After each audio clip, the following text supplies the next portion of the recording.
It's interesting how much this feels like GoldenEye or Perfect Dark. Even the names, the complex. There has to be a facility of some kind. It's got that and that sort of like Time Splitters feel of it's sort of serious, sort of realistic, but done in a like playful way, like an exaggerated kind of cartoony way.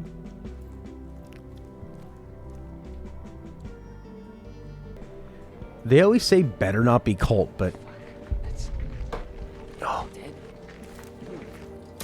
I better stand with my back to wherever someone might have come from. Oh yeah, there's a lot of people in this area. God, it just looks so much like GoldenEye.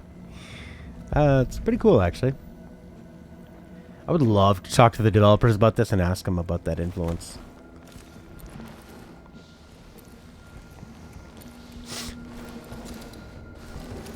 Just a one, yeah, 1 out of every 100.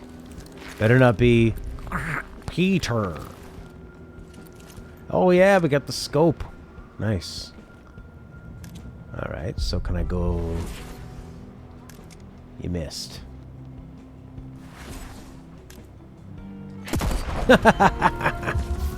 Hey.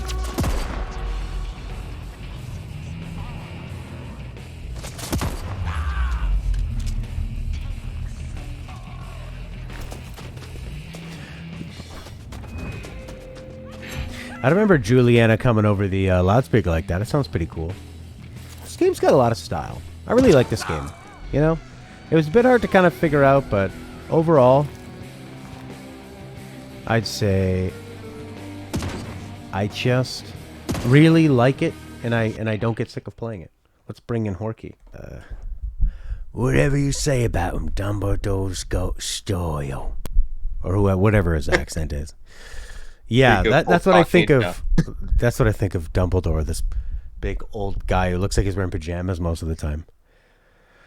I mean, if he had like a pimp cane or something, you know. Oh yeah, he'd pimp out the baddies to teach them a lesson. Even the young ones. He's a sick freak that way. Okay. Yeah, I was thinking a lot about like what makes a good game. What like. Well, this is going to be an easy thing to answer, right? Yes, of course. But I was just thinking like of just kind of the idea of like reviewing a game and, like how negative do you need to be? What are you talking about with it? And I realized like with this game, I just think more simply of like how often do I want to play it? And I almost like never get sick of it. And I'm always pretty interested in, like loading back into it. Yeah, it's got lots and lots and lots of faults, of course. But this touches on something interesting, actually. What's that? So, did you actually see the thing about what happened with IGN and Prey? No. So they gave Prey a 4 out of 10. Now, did they give it a 4 out of 10 because it had like game-breaking bugs in the beginning? There was something about a bug. Yeah. Yeah, there was some kind of bug, and then the thing is, Metacritic won't like change the score, refresh. Yeah, they won't refresh anything like that. Mm-hmm. So the game is forever sort of tainted with that. Okay. On Metacritic, and it was just kind of interesting to see that because I think they adjusted their score maybe later, but it doesn't matter because people just look at Metacritic and which is so dumb. I mean, if you really looked at the you wouldn't even recognize 90% of the companies that are reviewing these things, and like you read the reviews, and reviews are so subjective. A number is so stupid, and to like tie value to that number is so stupid. Enemies killed with ether and active won't leave a trace. That's not really a big problem in this game. I'm not too worried about that. I mean, but that was the first thing I was thinking when we started talking about reviews in the context of this game. Like, it seems like they've kind of had a raw deal sometimes with their games and reviewers. Well, yeah. Now, Bethesda was publishing, so Bethesda went through that thing where they were like giving people reviews really late, or they were kind of choosing who got them. They were giving them to these sort of like smaller YouTubers and stuff, people that generally favored their games. And like, because if you've got a YouTube channel and your content is every day you go on there and you're just talking about news, right? Like, those like the nerd crew that the Red Letter Media does. Yep. So you're generally going to be pretty positive, I think, because you don't want to burn bridges. Yeah, you don't want to burn bridges, and also you're just talking about stuff that isn't proven. So, like, I can look at a trailer for any game and go, "Oh, I could totally see myself playing that," And also if you're like, I'd say I'm kind of an Arcane fanboy in a way, but I'm maybe a little harder on them than they would expect. But like, I don't know, if you just kind of seek out people that are only talking about, oh guys, 58 days till Deathloop is here. Let's do the Deathloop countdown. And like, I think that was what was happening. Bethesda was just sort of picking and choosing, and the real, more like journalistic reviewers, for whatever that's worth, were not getting any advanced copies. So the first impression people were getting were just like, oh, Arcane Fan 99 says it's really good. But I'm lumping Arcane into Bethesda. Bethesda is the publisher, right, for them. So actually, I mean, they make a lot of those decisions. Anyways, I just think, like, overall, when I turn on this game, I'm constantly thinking, I'm interested in going to the next stage, and like, how is this going to resolve? Will it resolve all that well? I don't know. The journey towards that has been pretty fun. And I've gotten a few more... There is potential for the end. Like, if the ending is really bad, that could really taint the like past experience. Oh, for sure. And I really believe that the ending is a huge influencer on people's overall opinions of games, because there's a lot of games that are considered classics that have a great ending and a terrible opening, right? Where people are really willing to forgive a bad opening as long as it ends strong. Yeah, you just have to play for 30 hours in, and it starts to get good. That's when it really clicks. I like killing these ones. Maybe I'm not supposed to just go in and kill them. Maybe I'm actually supposed to think and talk to them, or like... Maybe you're supposed to approach them reasonably, like a human being. But I don't think that's ever been the case where there hasn't been one character where you walk up to them and they do sort of like a Skyrim conversation bubble or anything. I don't think we've actually spoken to one character in this game. Yeah. Everyone wants to kill you. Yeah. Which is so funny that they're constantly thinking, when they're looking for you, who could that be? It's the only other person. It's the only person you guys try to kill, and every single one of you is trying to kill me. It's like... you better hope it's not him. Yeah. Who else could it be? I guess your friend that's just sneaking around? That also works for you? I think that's the real... that's what really, puts the pin in it there, how... It's like they're all looking for you. Obviously, if they're so hostile towards you and they say it better not be Cole, I mean, come on. Yeah. I mean, I guess it could be some other dumbass walking around.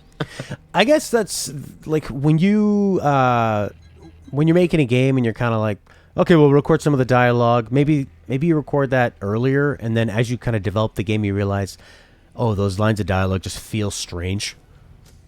There's just could be what happened.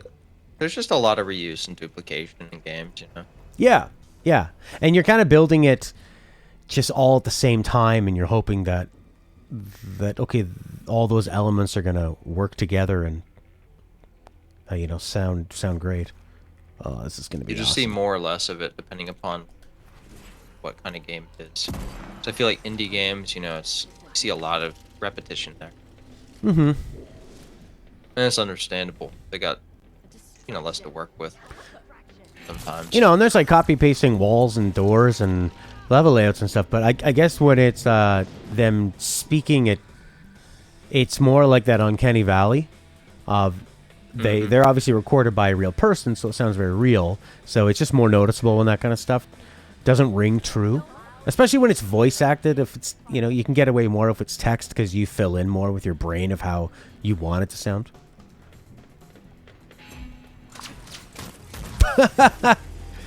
Oh man, I just threw that loop thing on and then shotgun blast. It's pretty fun. Bam! I was thinking about reuse and stuff though, because I'm basically getting to the point where I'm pretty much close to being completely finished with Sable, Okay. Yeah. and yeah, I'm just kind of doing like this. This is almost like a completionist aspect because they have these little collectibles, and I'm so close to finishing. I'm just like I just want to go ahead and do it. You know, Okay. it's kind of that dumb, you know, fallacy where I feel like you're already invested. So Yeah. Yeah. Yeah. That's how it happened with Ratchet and Clank. It felt like it just really had nothing to do with the game at that point. It felt like I had been thinking about completing it and enjoyed a lot of it up to that point, and then it just became, I'm going to make this my first real platinum that I try to get. I think for me in this case, at least, like the this game has so much of that Breath of the Wild. You know, Yeah. how do I climb this mountain? Kind of thought behind it, where that part actually is pretty engaging. So Mm-hmm. I find that enjoyable enough that it makes me want to try to see where these things are, and I'm willing to engage with it. Okay. So how many hours is that total? Have you reached a point where you would have just on how long to beat? Have you done the main line? Oh yeah, I would have gone. Yeah, this I'm definitely already finished. I just have to like turn. There's like a thing where you have to finish by doing something, and so like if you select it, if you do it, it kind of completes the game. So you kind of have. I'm still waiting to see what that's like, Mm-hmm. but I have to. But I want to do this stuff before I do that. Okay. So yeah, I don't know how many hours. Let me see how many hours. So you've I've sort of got. like gotten to the end and then doubled back and are now filling in all the gaps. Okay, so I'm at 30 hours. I probably didn't get that. I probably left the game running at some points. Like so, um, it's probably closer to like 20. I bet. I bet. Like if you want to be maybe a little more. Maybe I'm being too harsh. It's probably more like 22 to 25 hours. Okay. That seems like a pretty good It's length. not bad. Yeah. And how has it been overall? Like have you truly enjoyed most of it, or is it becoming just more of a compulsion like you were saying?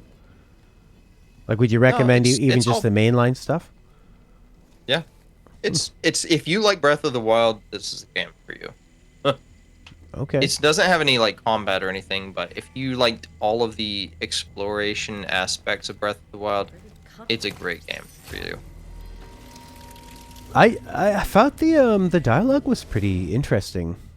It kind of had Yeah, like a that's true. knowing feel to it. I don't know. It felt pretty fresh. The dialogue that I saw, I mainly saw most of the first couple hours that you were playing. hmm There is some interesting like lore behind like what's going on in this world, Yeah. which is pretty good, Okay. and it's kind of fun. Like it's nothing.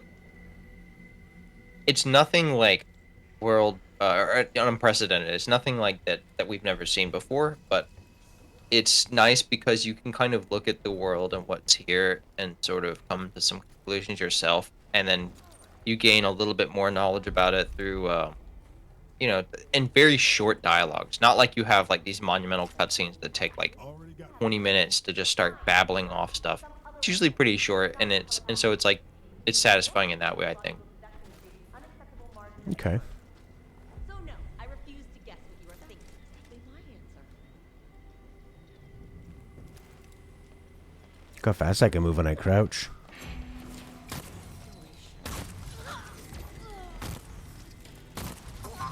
Oh god, there's so many of these things though that I'm looking for. There's one left in this. I'm just playing right now, just trying to get through these. Okay. And oh, some of these it's like these collectibles. You eventually get like, you know how I guess you can think of it compared to Yakuza. Like they have that they'll have like a thing that helps you, like an item that helps you find other things. Mm-hmm. And you kind of get that with this too. I think there was a Korok one in Breath of the Wild as well. Say, like help find the Korok seeds. It would like something would happen or flash or make a sound.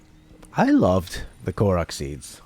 I'm not a collectibles guy in the sense of collect 500 turtles and then you get something cosmetic, but for you to explore the world and be rewarded for being curious or solving little mini puzzles, and then you get these seeds that you can trade into a really hilarious character, and then you get more room in your inventory. And you already had enough, but now you just get a little bit more. It's like, it could not be designed better, in my eyes. These are very similar to that. The little chum things. You saw them when I was, or you might have seen them, depending on whether you're listening or watching at the time. They're like these little creatures that you see just sort of kind of wiggling in the air. And when you collect them, well, there's a little bit of a problem here, but theoretically, when you collect them, once you get enough of them, you can go trade them in and you gain a stamina boost. So it's not quite this, since there's no combat, there's no weapon slots or other, slots like that. They're going to be able to change up. But, Okay. The stamina boost is pretty nice. And but the issue is that they don't really lead you very strongly to see where you trade them in. So I basically went through the majority of the game without trading any of them in, and then I trade them in all at once.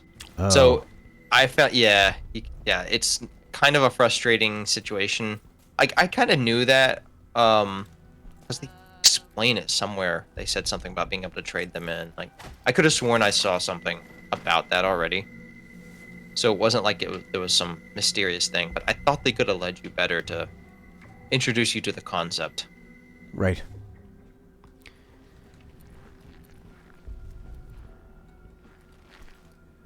It's kind of funny, like, you see some of these indie games and you think, because budgetary reasons and all, there's probably like a lot of pressure coming from different directions to get the game done, and then to, like, I don't know, to do what they wanted to do, to actually see their vision through the most they can. Mm-hmm. And sometimes those pressures are hard to work with. They have to end up compromising somewhere, and so that's when you're seeing some of this repetition and design choices. There are a lot of bugs in this game. That's the only thing I would kind of hold against it a little bit. Did it come out? Especially audio. Oh, really? Audio bugs are very all over the place here. Mm. A lot of choppy, stuttering sounds. Oh, that sucks. I wonder if that has anything to do with their sort of crazy ideas of, like, trying to make this seem like an old, having that, like, choppy frame rate they wanted originally. I don't know. I'd be likely to wager. I'd probably say it's something to do with the game engine they went with, because I don't know what they did. Like, I assume this is Unity, probably, but, like, I don't know. There's always, like, little weird things. Like, if you do stuff that's kind of more custom, rather than use some kind of predefined library to do some stuff, you could probably run into some issues. I don't know how much of that's the case here. Mm-hmm. 1 second, let me weird, let this weird yelping dog outside. Okay, I put the dog down. Hopefully not the other kind of put the dog down. Oh yes, a little Old Yeller. I gave her 10 forget-me-nots and she's gone. Enough of that. There's plenty more dogs where that come from. You just go outside, you look around, you see so many dogs. Pull one up from the ground, and there it is. My God, they're in the garden, they're in the trash. So, how is it quite obvious that the developers love Breath of the Wild and really wanted it to be? Oh yeah. Okay. It's pretty darn obvious. They like the stamina system, the collectibles, the climbing mechanics. It's gliding. so funny because it's like, I think the one way, gliding. The what really says it to me is when I'm climbing, I constantly find myself wanting to do the little jump climb thing. Oh yeah, yeah, I love that. Like, yeah, I love when you're running out and right at the end and you do the jump and you just make it. Oh, it's just they just gamify everything, and I feel like such like an antiquated old man who just it's like I can only enjoy Pong or something, but I just I'm just always so impressed with that Nintendo really treats things like a game and what can be fun. And you can still tell a story, but I just want it to still be a game. And I feel like so many games now, they're not interested in the player having any kind of an active idea. Like they're being led along, and everything has to be realistic. Yeah, realistic, except you have no choice in anything. So it's like feels like you're in a play or something. I'm really wondering with this game if it'll ever hit the point where I really need to just use the clues they've given me and actually figure out how to do this, or if I just keep following markers on the screen, if they'll do it for me. I've been thinking they're going to do it for me this whole time, but I'm starting to think if there's like one extra step I need to take that I'm not taking. I'd be pretty impressed. Because I've just been kind of mindlessly playing it and enjoying it. I haven't really been critically thinking about anything.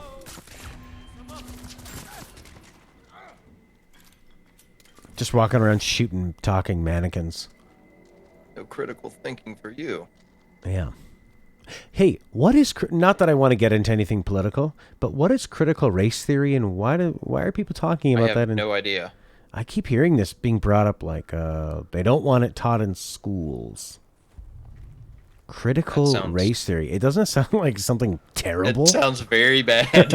Whatever it is. Like it sounds like the kind of YouTube video like a blonde Swedish guy with blue eyes and lots of muscles would talk about. This is why the country is well, that's German. Yeah, this is why the country is losing its way, of course, because of the immigrants, and it's not good. See so much brown hairs. It's supercilious. You know, something that is kind of crazy, like that I noticed lately, because there's this thing that's been happening in the U.S. This girl was like, I guess she was killed by her boyfriend, and like he like left her body, and then they've still been on the hunt for this guy. But it was so interesting to me because they really fixated on this one girl. And they keep talking about this one girl so much. And I know, like, not everybody gets this treatment, because I literally know of a similar case that happened in the area I used to live, where a girl was killed by her boyfriend. Her body was abandoned in a mall. And it was, like, left rotting for... It was in a dying mall. In a old... I don't know if it was like Subway. It was some kind of food court shop that was no longer operational, and her body was left in the back, and it was decaying there for like weeks or something. And they finally found the body, and then they end up getting the guy as well. But it was just so strange to me, because I'm thinking like, I don't remember hearing any national news about this girl. Yeah. And I don't know why. It's just like the media just decides to latch on to one particular case, and it's just crazy. It makes me wonder how many people end up getting killed, and they end up just focusing on this one person like that. It just felt a little bit annoying to me, especially because, like, I don't know if it's like a race thing, because the girl that was murdered back where I used to live I think she was Hispanic, and this girl on TV is white, and it's just like, well, is that it? Like, for sure, it just feels bad. Yeah. Or sometimes it's just whatever is they think is the most interesting story. So the one that was abandoned in a mall, that was the one that was covered or not covered by the news? That was not covered. Not covered. Okay. Because that sounds like a really interesting story where you would that would make news. Like if I was running a news department, I'd lead with that. Abandoned in a food court. It was covered locally. Because then before the commercial, they could say, and next, find out why eating at the food court. Oh, God. If you smell something bad at your local food court, you're going to want to pay attention to this next story. I love that when they do that news, they're like, chocolates, find out why they're killing you. Puppy dogs could be harmful to your infant. Find out why they're killing you. Yeah. Hugging your grandparents feels good. Find out why it might be more dangerous than it appears.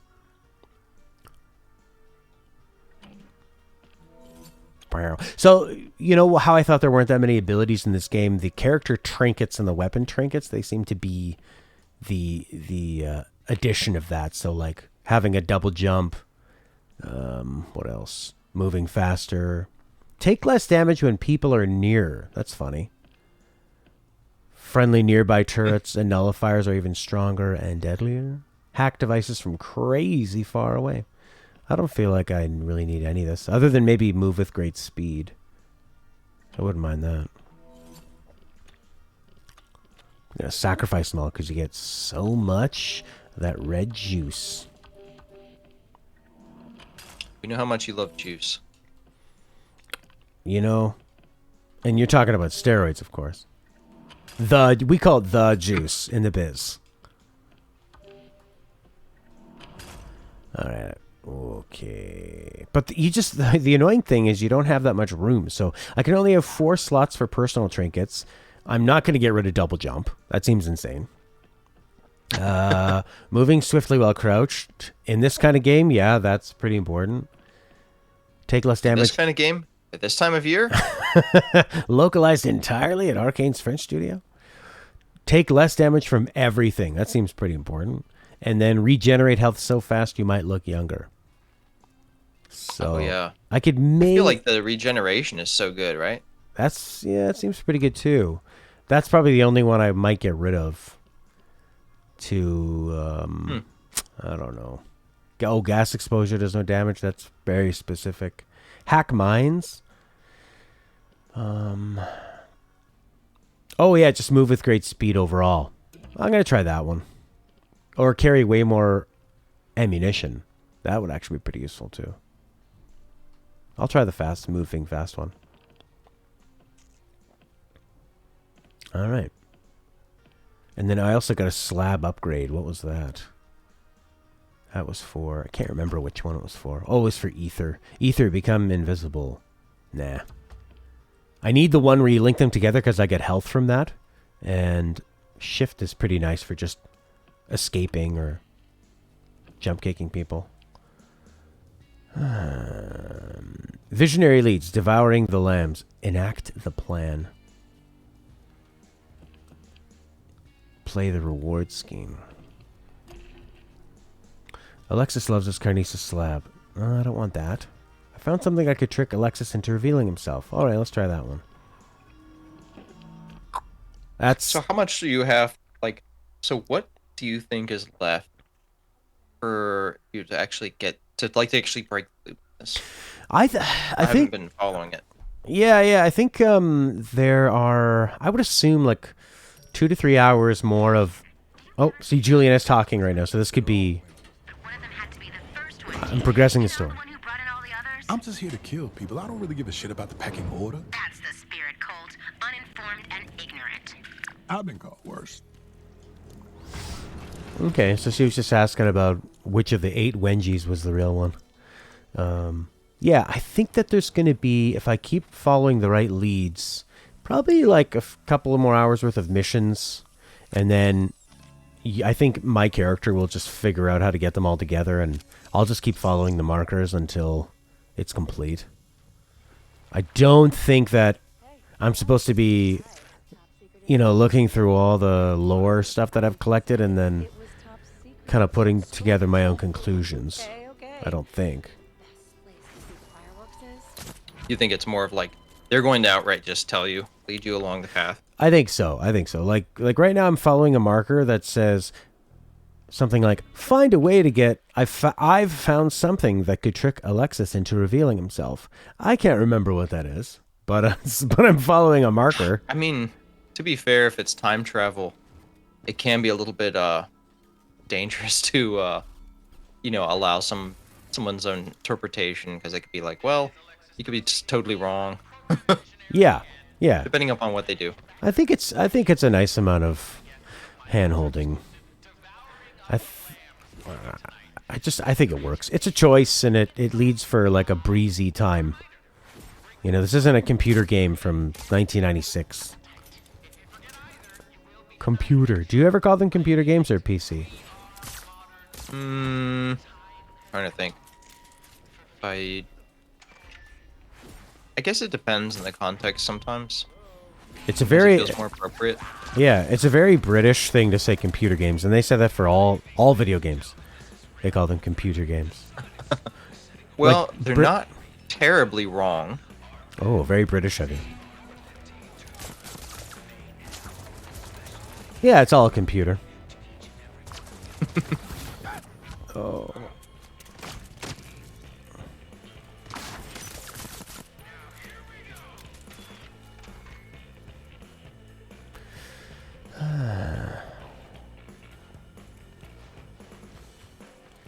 Feels like a lot of guys are shooting at me, but I think they're... Oh, there's one left. He got lost.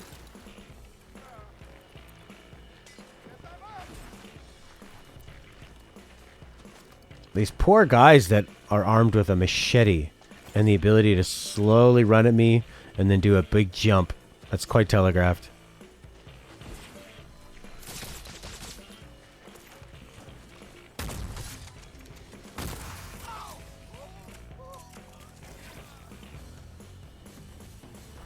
Yeah, I guess I'll be playing some Silent Hill next, and then... I'm interested in that. I've never really played the Silent Hill games at all. Yeah, depending on how long they take and how fun it is, I'd like to play Silent Hill 1. I'll probably just have a walkthrough for that one. Just at the ready, you know, in case things are a bit more obtuse. And then... That's funny, after I'm just talking about this game and about the way that it's like, is that handholding good or bad? And with Silent Hill, I just immediately think I need a piece of paper next to me. And then, yeah, if it's good, I guess Silent Hill 2. I was really surprised Prince said he enjoyed Silent Hill 1 more. And he's of the age where he would have probably way more likely to grow up with a PS2 than a PS1. And just like the soundtrack is so popular, and I figured it would be the better one. More story, more development, and all that. Is there like a remastered version? That I don't know. I remember people really complaining about a Silent Hill remaster collection of some kind. So I guess I should look into that. I was just gonna play it classically on the PS1. Classically, eh? Yeah. Classically trained. Yeah. Oh, there's Juliana. There she is, shifting around. I see you. And she runs away. Coming for you, Juliana. Oh, you're dead. You know what I like in this game is that everybody dies so quick. Oh yeah, no bullet sponges, right? No, they don't have time for that.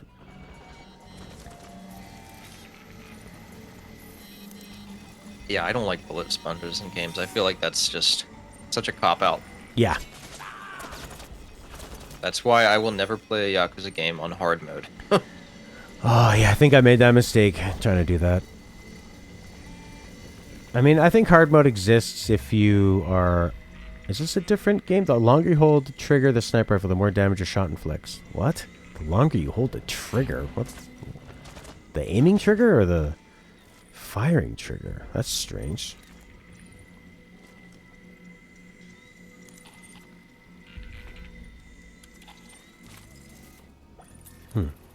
Okay. Alright, I guess I should take this gun. Let's see which one's better.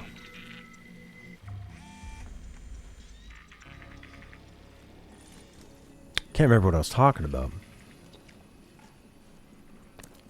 I hate Before you're talking about Silent Hill. Oh yeah, Silent Hill, yep. Something about that.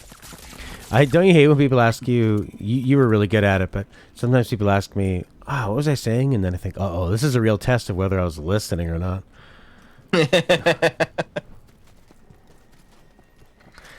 I was, You ever try to do that? Does Stella do that to you? No. Stella's, doesn't really care about conversation or... She's more, she just uses speaking as a way to get ideas across and plans, you know. Like a spitballing kind of thing. No, not even brainstorming. More just like to get her information to other people. That's why she talks. So, conversation's kind of an inconvenience, really. Yeah. Yeah, be better if she could just will it into existence.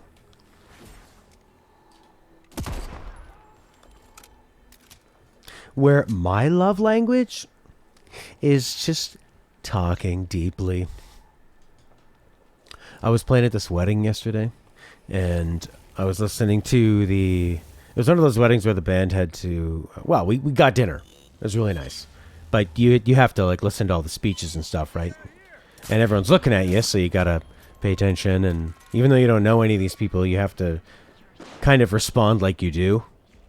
You have to go like, oh, that's so sweet. This person I don't know is saying that the other person's family is so nice. That's great. And there was, while everybody was trying to listen, there was this 2-year-old kid. You know the age of a kid. Oh boy. Oh, Prince is here. And you know that age of like they can walk around. They can walk around, but they still have drool on their face. Like they're pretty gross. And, Oh yeah. And when everyone's being really quiet and trying to listen, the kid is making noise, and the mom is trying to shush him. And I'm thinking at first, I think like, what is with kids? Why don't they get that sometimes you just need to shut the fuck up? But then I thought, but wait a second, it's not actually quiet. There is a person talking into a microphone making a lot of noise, and then everyone is like cheering and laughing and responding. So I think the kid is just like, he was just yelling out nonsense, right? Which to him probably sounds like the microphone, and then the crowd was responding. So when the mom is telling him, the mom's like, Misattribution. yeah, you're so scientific. So the mom is trying to silence the kid, and the kid's like, do you hear this crowd? They are loving it. I'm killing mom. I'm doing really well. The crowd, see, they just laughed again. They love my nonsense words. Because the kid's just walking around going like, "Be like Scarlet Billy birthday." And the whole crowd laughs at the dad joking about, Didn't know he was getting into mumble rap. yeah. He was way smarter than that. It was strange. It was Less medicated. Oh yeah. Did I tell you where they asked the guy who did the song, Tony Montana? Song I use so. really loosely. So it's a trap song, and in the chorus he mumbles, Tony Montana, Tony Montana, Tony Montana. Because you know how people who think Scarface is a really good movie, they're always usually like total fucking idiots. Like you just know that people who love trap love Scarface, and they think it's so cool. I don't think I ever saw Scarface. Yeah, exactly. Because you had enough of people, you could just see the poster and like scenes of Al Pacino yelling in his terrible Puerto Rican accent or Cuban accent or whatever he's supposed to be doing, and you get it. You're like, okay, this is a movie like people who think they're really gangster look up to. And an interviewer asked him about like, so where's the inspiration for that chorus? Like, you know, what is he trying to express artistically? And he just said he was on so many drugs, ecstasy, that his jaw was so clenched and all he could mumble was Tony Montana, Tony Montana. It's like nothing clever about it. It's just a like a symptom of these people doing drugs. They probably recorded it at 3 a.m. or something, right? Just kind of an expression of that lifestyle, I guess. Damn it. So in a way, it's pretty authentic music. Like how, if you just have the takeaway that in a way it's pretty authentic music. Yeah. I just never would have thought that's where we're headed. Lately, I've been trying to be more positive and trying to see, because I don't know, I felt like I was getting to a rut where I just like couldn't understand people and just didn't see the point in so many things. And now I'm thinking like, well, there must be a reason why people do things. They don't just do it, you know? Well, the bad thing is if there is a reason, but the reason is not good. That's true. Yeah.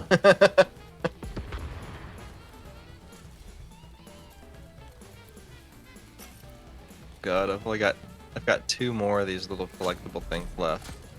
And I'm done. Luckily, I found a way to map these things out.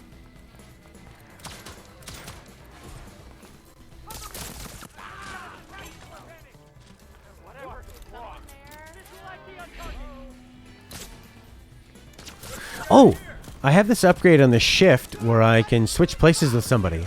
So there's a platform that's really hard to reach, and one enemy happens to be up there. It's probably what it was meant for. Oh yeah. So you can actually use it as a pretty good like mobility Yeah. mechanism, right? Yeah, so I gotta lure this person out. Or sap.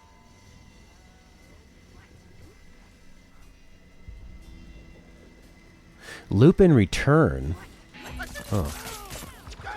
Oh, Jesus. I'm not doing so well in this run. Whoa! I got to a place where you're not supposed to be, and now the map is totally disappearing.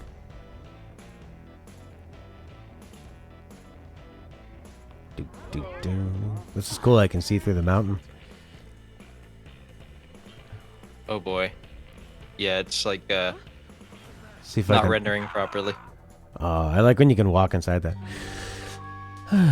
Prince is saying generally what people do and say is just a projection of their own feelings and way of thinking, has nothing to do with you personally. That's very true. It's easy not to think that though. Yeah. People will say things and... Oh shit, is that where I got that rifle and then I died? Fuck. I lost that rifle. Yeah, we're in our own minds thinking like, oh my god, oh, then people noticed what I'd said and that was weird. But really, everybody's kind of in their own head and thinking they're not doing good enough. Okay, devouring of the lambs happening in the evening. Okay, so what can I do now? What am I supposed to be doing? I don't know if that's like a survival thing where it's like just assume everything's about you, you know? Mm-hmm.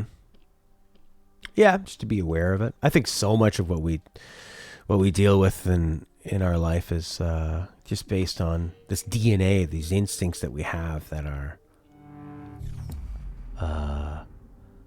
just sort of like conflicting with our rational thoughts, our rational logic, but we still have these animal brains.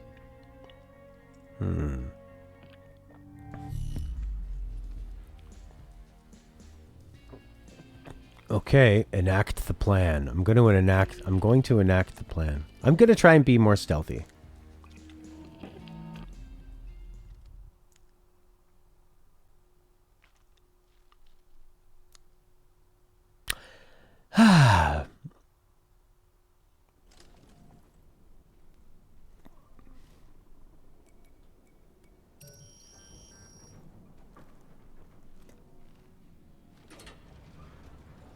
All right, time to really, really try. I've just been sort of mindlessly going through this and murdering people, but that doesn't work. There's too many people on that level. I would actually like to watch a speedrunner play this game. It'd be pretty interesting. The game is really set up to do a lot of, like, even as you walk out there, there's these 3 tripwires, but you can just sprint and do a little dash underneath, and then you can jump up, kill those 3 people. It's pretty cool. Wenji and Dorsey Manor. Which one's the enacting the plan? Trick Alexis into revealing himself. Okay, so it looks like the full diamond.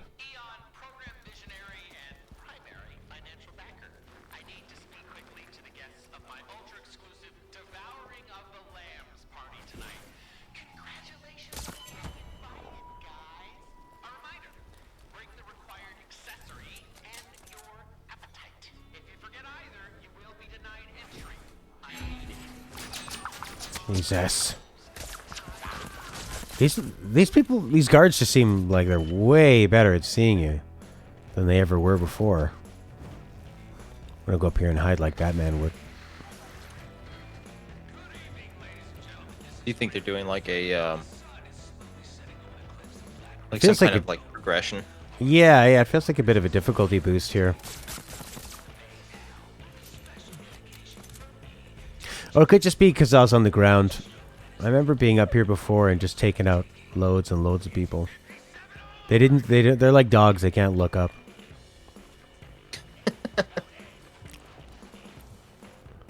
That's not true. Dogs look up all the time, talking to their owners. They're owners. I own you. You're my slave. You're my property. Strange. A little bit dark. Yes. I walked 3 dogs today with Stella.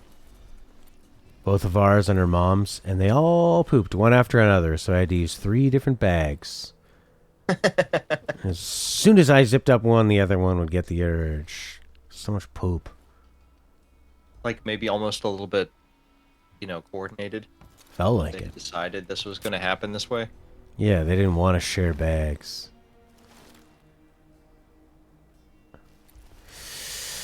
What is this thing? Has a keypad and a code. A delivery system of some kind. It's interesting.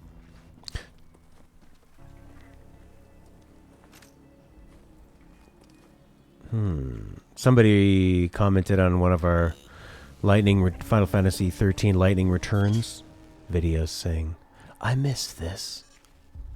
I didn't recognize the name. Something flamenco. Flamenco Mungo?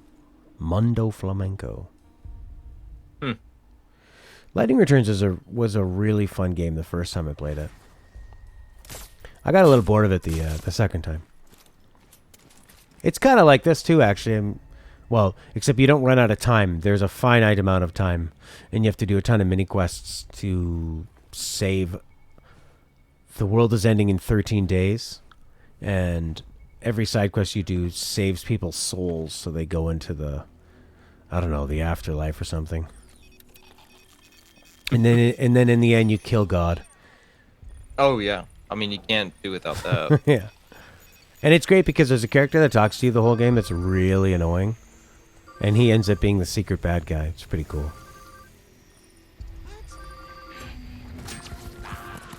Juliana's on the hunt.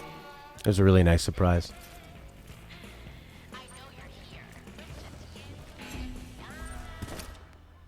Oh, shit.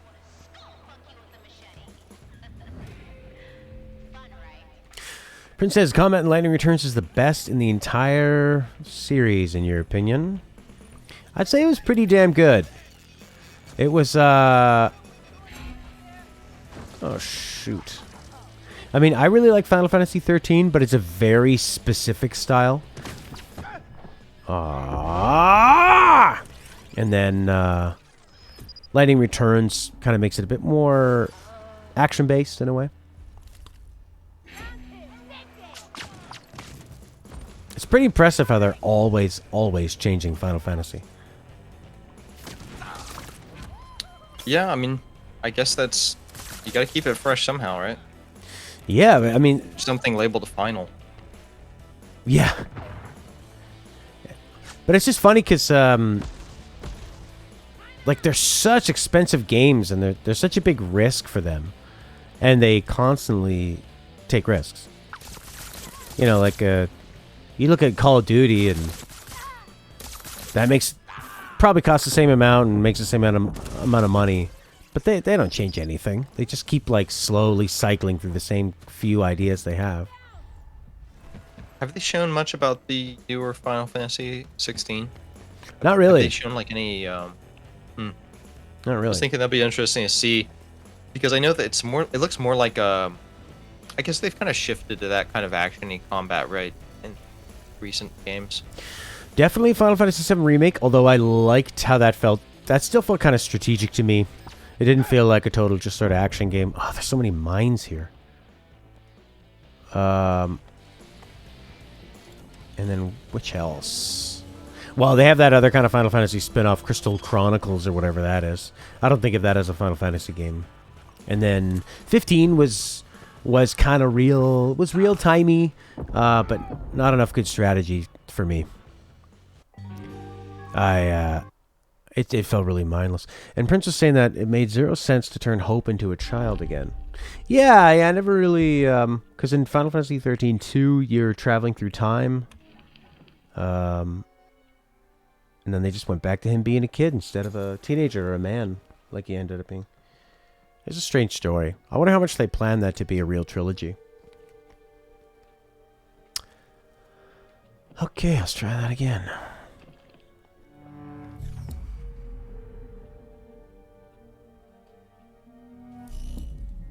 How's your Sable going? I have one little thing left. Fine. All right. So now I'm sitting here thinking, where the hell is it? Oh, you know, I was gonna say there's one like platforming challenge in the game that was so good. It's a sort of like a Mount Everest-y kind of thing, almost like in terms of difficulty. It was like you had to actually engage actively and kind of like figuring out how you're gonna jump, because it was right at the thresholds of you being able to actually accomplish what you wanted to do. Cool. And if you didn't do it right, you know, you would slide off. And I tried it once. I thought for a second that it might actually be impossible. Oh, really? And Okay. then or at least like I was thinking maybe they really intend for me to do this, and it's like I was thinking there has to be no way I can see something I'm supposed to get in this really high spot, and the only way you could reach it is by jumping from an even higher spot. Okay. You've got to climb this crazy thing, and it's like a series of these huge floating rocks orbiting around another central floating rock. So you can't just climb up from the base, and they're designed in such a way that they're kind of like a diamondy shape. Like, you know, they're kind of widest in the middle and thin toward the top and bottom. Okay. And the problem is, like, as you're jumping around on them, you can't jump below the midpoint, because if you jump on an edge that's sloping kind of down away from you, Yeah. then you won't be able to latch on. So you have to find the sequence of like how you can jump between these rocks so that you can actually climb up at the appropriate points, and you just barely make it. That sounds fun. That was probably the most fun platforming I had in the game. And I was thinking, I wish they had somehow been able to do more of that. I would have loved to have had that.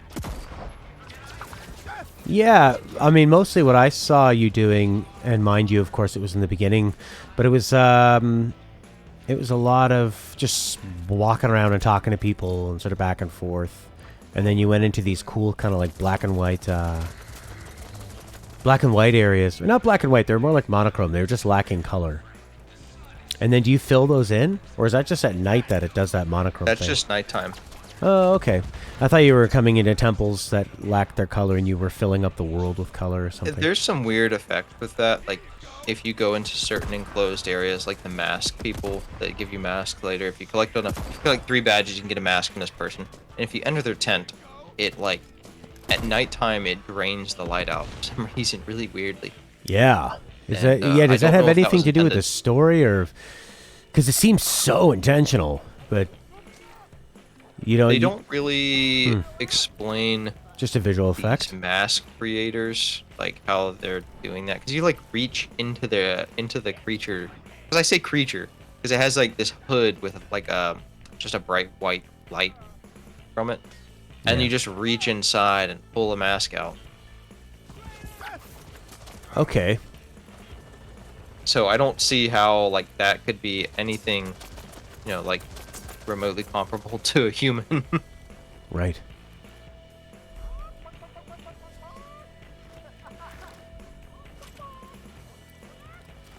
Oh, nice. I'm going to get a lot of health from these guys. Woohoo! You know, I feel like health regeneration is pretty important, and they're not really moving all that much faster. And I have the ability to do that shift thing anyway, so in terms of evasion, I can just use that.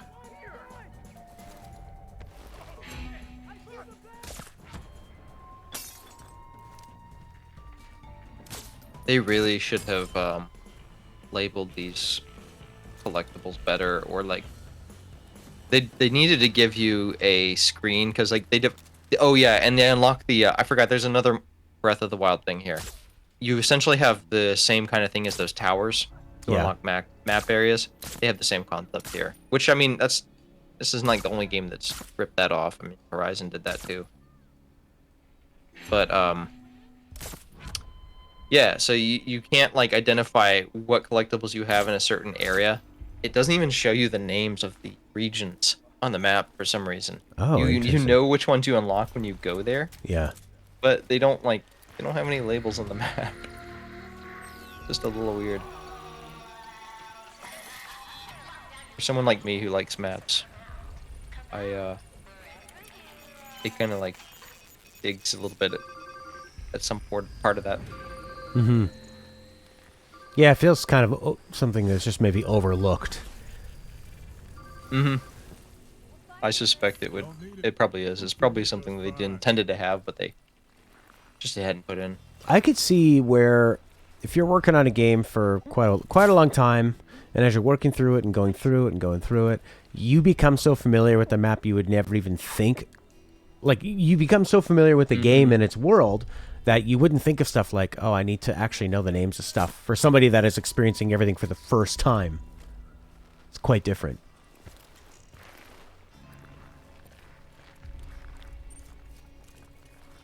All right. Oh, my God! I stepped in some mines or something. Good night, Prince. Thanks for popping by. And trashing the Final Fantasy director's decision to make Hope a young child.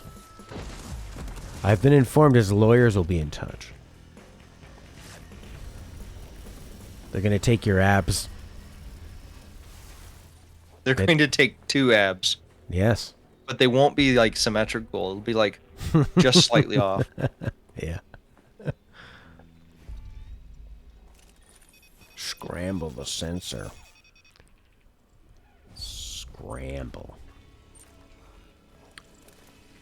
I want to try that shifting thing. And switch places with somebody.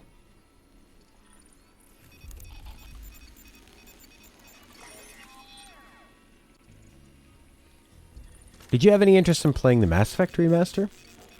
That's the hill Prince will die on. Oh yeah, buddy. I played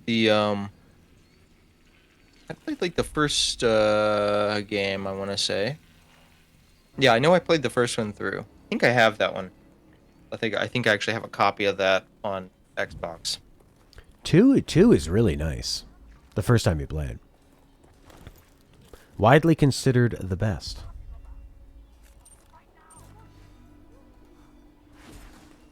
Okay, I've found the area where this third this little creature is. Oh, nice. Now I'm having to like, you get like a little thing that indicates how close you are to it by having these little wiggly antenna things, and they're wiggling. So, oh man.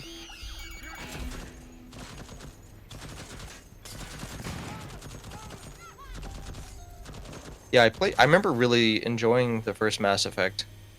I know people complained a lot about the Mako, but I remember having the fun car? with that. Yeah, I thought that was fun. The missions were never a lot of people who hated it. Yeah, the missions were never all that bad, and it was just kind of made it feel like there was kind of like a grander scope to it. It made it really feel like Star Trek, where you would do an away mission, get in your little car and run around. And they were pretty forgiving with everything. I thought forgiving enough. I mean, 2, you just stare at a planet and you scan the planet. So you look at the planet on your screen, and you just have an icon that slowly goes over it until it vibrates, and then you scan and you just get resources out of it, which is pretty boring, but it's actually kind of satisfying in like a sick way. Like, I mean, because it's got that dopamine hit, right? Yeah. And like, there's kind of a bit to your imagination of like, oh, we're scanning the planet. I really feel like I'm in Star Trek, that we're just this ship that needs different minerals and things. And yeah, it's kind of, it's fun. In a very simple way. Ooh, sharpshooter up there. Devouring of the Lambs, Lupin Return. If I hadn't revealed myself, I could trick Alexis into revealing himself next time, Wolf Boy. Okay, so I need to... Oh, I see. I'll just die. Murder him better this time? Who even are you? Oh, this is interesting. You never get to see these guys up close. Except he's wearing a mask. They're always wearing something. Oh, I gotta die a few more times. When you're doing that... Okay, no, you're... I was thinking... It would be great if you could infiltrate this party by wearing a mask that would disguise your appearance, so you don't look like the person, that they're going to, yeah. You don't look like Colt. Yeah, you'd think out of the dozens and dozens of people I've murdered that Cole would grab a mask and put it on. Because like you went through that segment, a special segment where you had no powers, Yep. and I feel like something like that would work out well. Like where you go have another segment where you kind of like going under in disguise. Oh, it'd be so fun. And, And you would have to yeah. act normal, Mm-hmm. which on this AI would be act like an idiot. And just walk around It and would- going, I hope that's not Colt.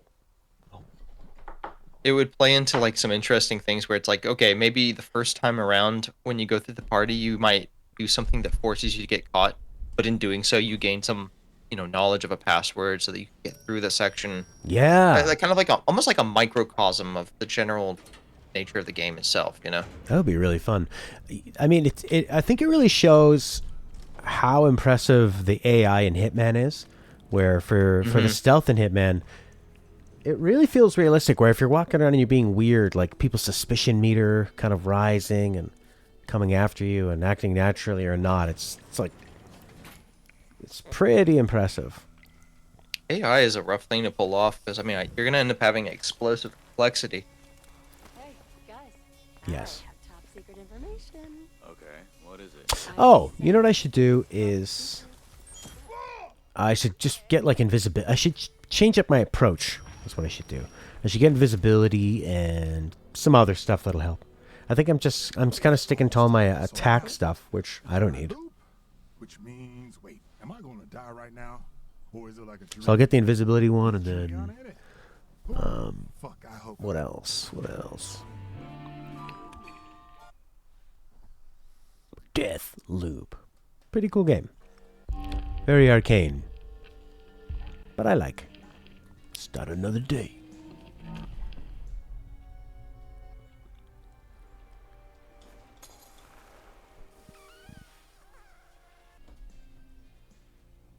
Like they could have been playing on a vanilla Xbox for playing Sable. And Sable may look simplistic, but maybe it's... I think it's just the everything as a whole. Like, I think the game is not so demanding because of some inherent property. I think it's just sort of mismanaged a little bit.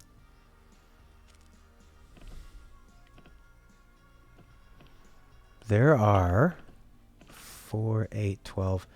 There's 13 different outfits you can wear, and now I can put on a tuxedo? Since when? Okay, what do I got here? Become invisible. Yeah, I want that one. Throw enemies around. Become tougher. No. So, okay, so shift and invisibility. That's what we're going to do here. Maybe I'll get some more, like, suppressed weapons. Like, I don't think I need a shotgun. But do I even have it? No, I don't have anything else. That's suppressed. Alright, in we go. He's wearing a tux. Great. Cubic XD. What's this game? This game is Deathloop. It's a stealthy action game with shooting and some magic abilities where you visit 4 different environments at 4 different time periods, and you need to eventually kill the, I think, 8 different mini-boss characters at the same time, and you progress through the game until your character learns how to do that. It's a lot of hiding, and the best part about the game are the environments and the stories they tell through that, and exploring the big environments. If you've ever played Dishonored, or Prey, or Thief, it's like that. Or like Deus Ex. Sounds fun? It is. It is. What kind of games do you like normally? Alright. Guys, I have top secret information. Okay, what is it? I said it was top secret. So, Yeah, they pull off a lot of good stuff with this. Okay. I think it's Fireworks is. it'll be easy for people to sell this game short, That's all you've got? mm-hmm. Please die. What? It's gonna be too short, more so than it deserves. Well, IGN and GameSpot both gave it a 10. Which, That's such a weird It's still it seems so strange. They give Prey initially a 4, and they give this game a 10. I know. But but like with IGN and GameSpot, you don't know who's reviewing it. You don't even like Yeah. recognize most of these people. Like I know Timur Hussein, and I don't necessarily like his taste in games. And who else? A lot of them, they're just like, it's like on Twitter when you see somebody with an egg profile and 2 followers. You just see some name on IGN or GameSpot, and you go like, who's this person? Tommy Cresswell? All right.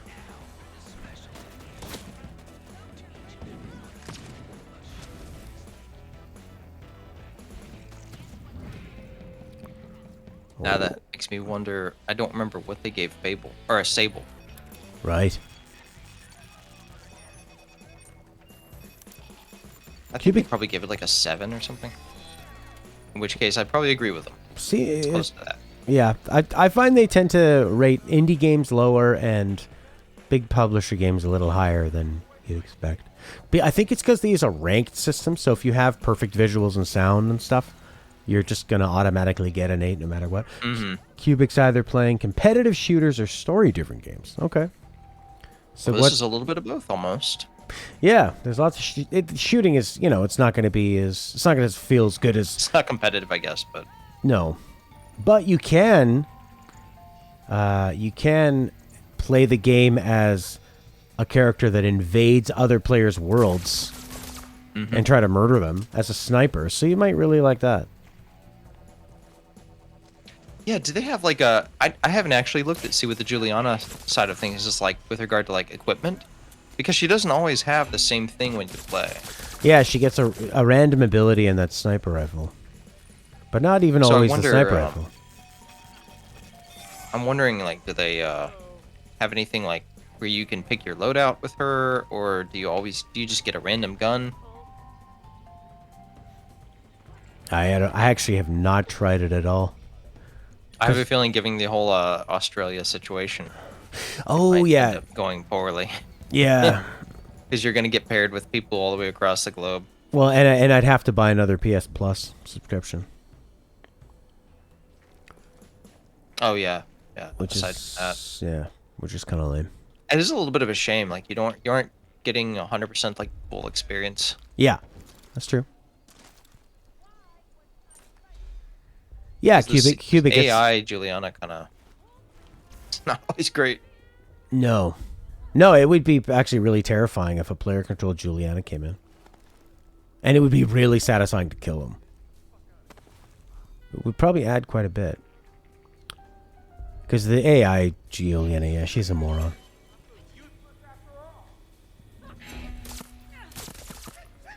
So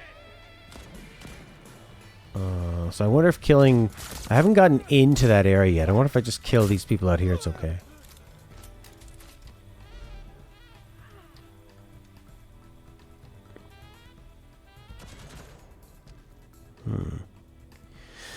Yeah, Cubic like Demon Souls invading. Exactly like that. I think in terms of big budget games, that's Elden Ring is probably my favorite, or my most anticipated like big title, huge title. Oh yeah, I'd give that one a try. Because Metroid is also kind of up on the list, but it's not. I don't know if I consider it to be the same, since it's a 2D game, 3D models, but it's effectively a 2D kind of game. Right. You can't hide.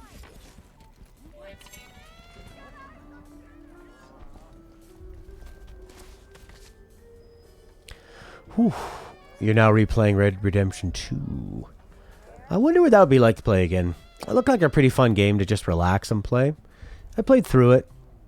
Every time I would turn it on, my mind would be melted by how it looks and the detail and everything you can do, and every single NPC you can have an interaction with and choose to be positive or negative towards them. But then I just never liked that super... Oh shit, I got busted. The super handholdy stories, where it's like you're doing like a cool heist or something, but you never really get to make any decisions. It's more just Watch your character do the animations. This is going to be really hard for me to get through here and not be seen at all. Oh yeah, didn't you say what's his name? ACG Gamer was talking about how the game didn't know what it wanted to be, like a stealth or an action game or something. Mm-hmm. That's kind of what he echoed, or that's the sentiment he gave. I feel like now for me to actually be stealth the other way, and yeah, it's gonna be pretty hard. The invisibility kind of helps. Now I'm thinking maybe I do want to have my that power that links them together and just try to really slowly kill everybody. But is that alerting them if they go around and they see that somebody's dead? I don't know. Is it maybe just as long as that I'm not seen? I don't know. You just like the horse riding and the massive shootouts. Well, I can see why you would like it, because that's about 90% of that game. You sit around the fire, listen to some great acting and storytelling, and then something happens from that, and then you get on a horse and you slowly ride towards it, listening to the story, and then you get in a big shootout. Then you ride your horses back, and you get to hear more great story.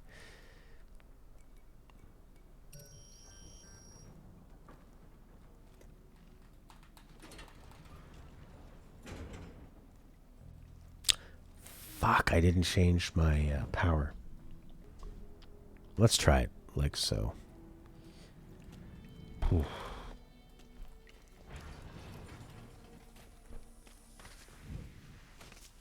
But see now, okay, we got 3 people here. To take them all out, it's much more difficult. I wish you could grab people and use them as body shields. That's fun. It's just a really fun thing when you're one person against many. It's just such a fun, satisfying thing. Grab them, move forward, they shoot them, and you like snap their neck, and especially with how disposable they kind of made these enemies to be. Yeah, and how many of them there are.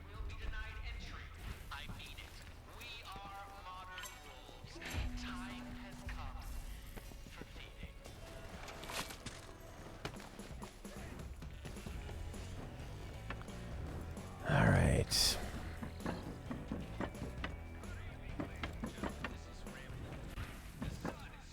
Dorsey's okay. Okay, so we're up on the rooftops here. It's a good spot to be.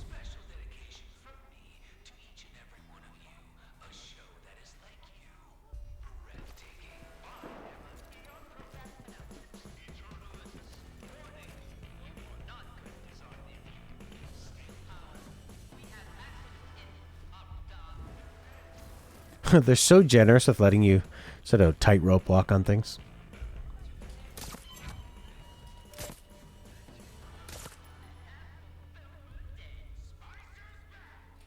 There's a lot of tuning, I think, that must go through those kinds of mechanics, or like the way those interactions occur. Mm-hmm. Because I know in like for example in Sable, it's kind of the opposite, where sometimes things are a little bit clunky.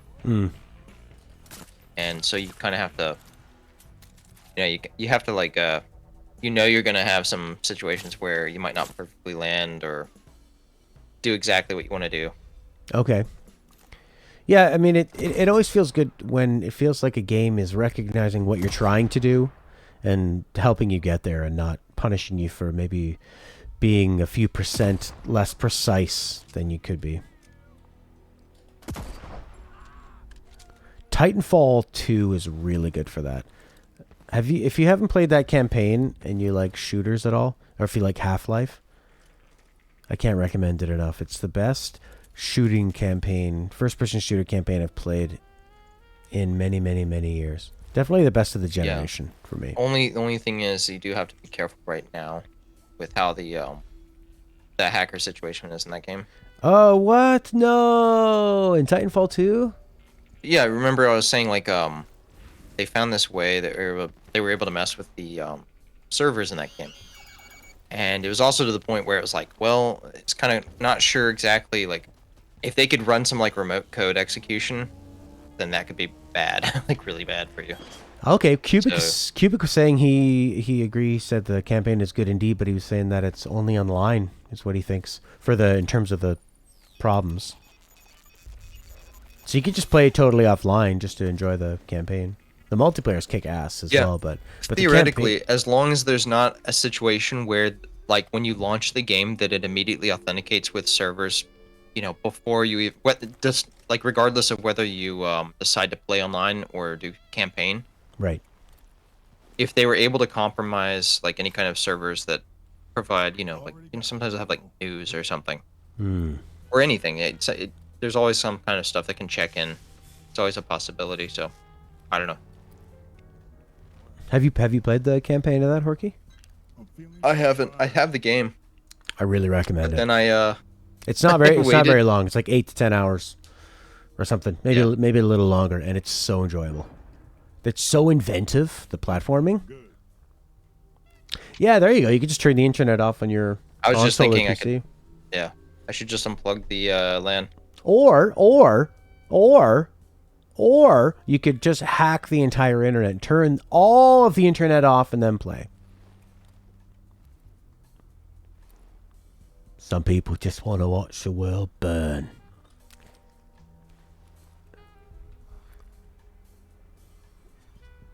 Oh. I like how long it takes them to see you. So you don't even need to know where anyone is. You just walk out and then the status bar slowly fills up. You go, oh, that person's after me.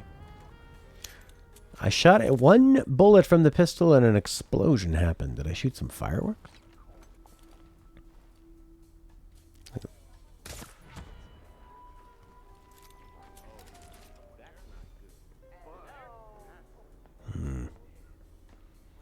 I wonder if I can go invisible and chop people down. Oh, no, it says aggressive behavior reveals yourself.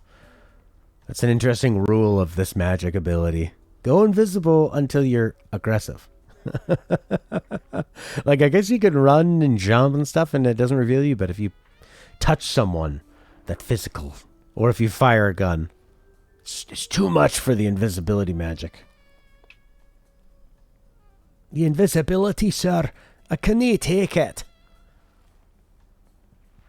That was Scotty talking to Captain Kirk. Cubic, because like you said, some people found ways to remotely execute code in your kernel.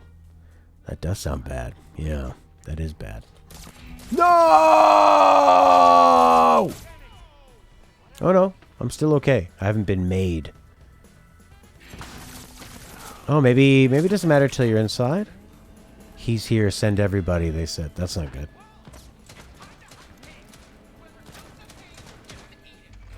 Ah! Is there another way into this fucking place? Maybe off to this side. I'm gonna go check that out. Because I got this big shift. There we go. Now what? Uh-oh. Oh. Just got a Skyrim around it. I really have no clue. For Starfield, is it just going to be Space Skyrim? I think so. I think so. Have they ever made a different kind of game? No. When they made Fallout, it's very, very Skyrim-y. It's all connected. If this is the Skyrim team, but actually, I mean, I guess the Skyrim team is probably working on new Elder Scrolls.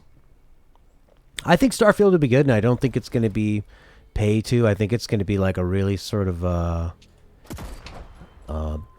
single-player PC gamery type game. I think it's going to be kind of traditional.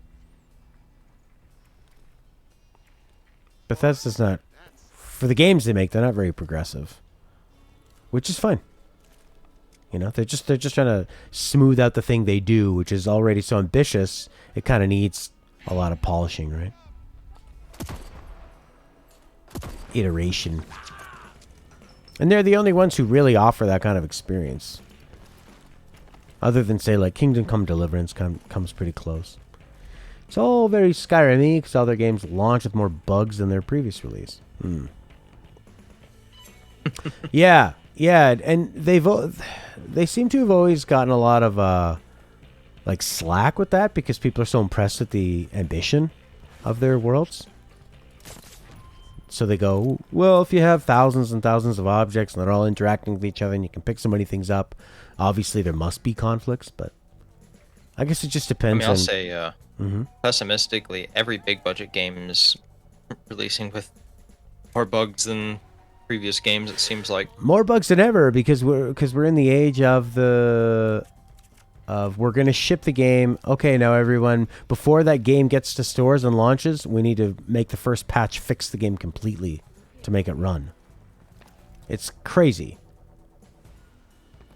So they're tying themselves down to this like very tiny window of, because from when they ship the game until it launches, that's got to be like what, a couple weeks, less than a month. When the game goes gold, but it's not actually done. And you really gotta think that everything we're gonna put in that patch needs to work perfectly. And no new problems can arise that are gonna take more time.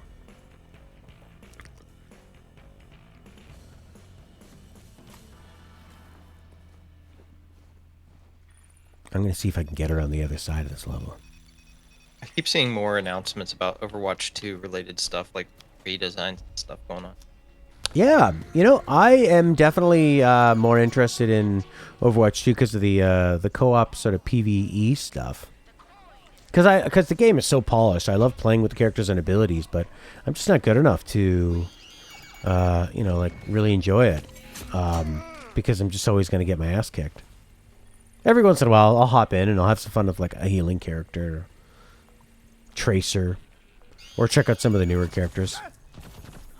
I thought I hacked this thing.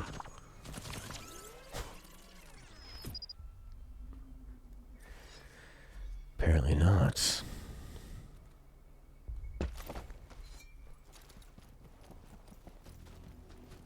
When you first booted Fallout 76 for the first time, the game's so bad, half the world had no ground and you just fell through. Good lord.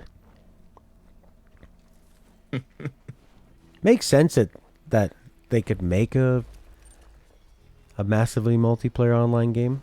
That would it'd be so fun to play those games, with your friends. But why not just add a co-op mode to Skyrim, which it doesn't have, right? Well, just add a co-op mode to Skyrim is a very easy statement, but difficult to actually achieve, I think. Yeah, probably.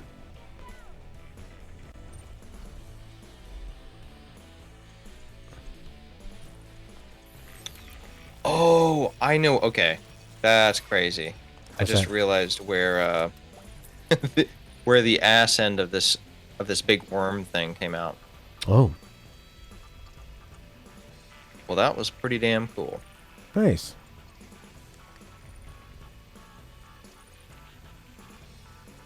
You basically go through the worm and you find this guy's journals. He's worshiping this thing like a god.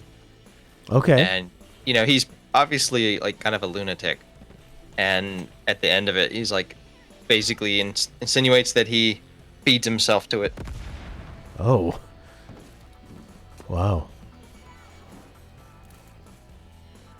That's great.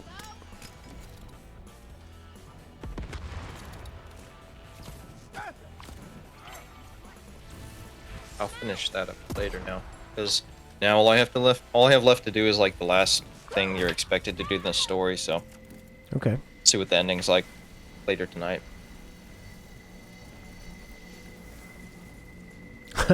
Cubic saying if they did do a co-op, it'd be like, fuck, we gotta restart our co-op game again. The NPC we need to talk to didn't spawn. Or it spawned in my game, but not in yours. Ooh, I have a ghost upgrade for infuse the ether. What's that mean? That seems good enough that I might want to go infuse it. Ether no longer drains your power when you're not moving. Oh my god, so you can be invisible forever. Almost. Oh, that's cool. Yeah, I actually like that one. I'm gonna go infuse that one. Hopefully I have enough juice. It's probably gonna I cost see so 10,000. many like ridiculous, like so much Prime gaming loot on Twitch. Always like this free to play stuff like Sea of Thieves or like technically you're not free to play, but other things like Lineage and Guild Wars. Just a bunch of really weird stuff. Like I saw like a guy with or some kind of character with like a goat for a head. Black light? And what is this? This is Under Prime game, like you know how if you have Amazon Prime, you get stuff through Twitch, okay. and they give away a lot of packs of stuff for free to play games or games that have in-game stores, basically. So, and usually a lot of that free stuff tends to look kind of crazy. Right. I was looking at the top 10 or top 20 games that have been selling on Steam. I didn't even recognize most of them. There's this new one coming out that's like some kind of a fantasy MMORPG called that's like, what was the name of it?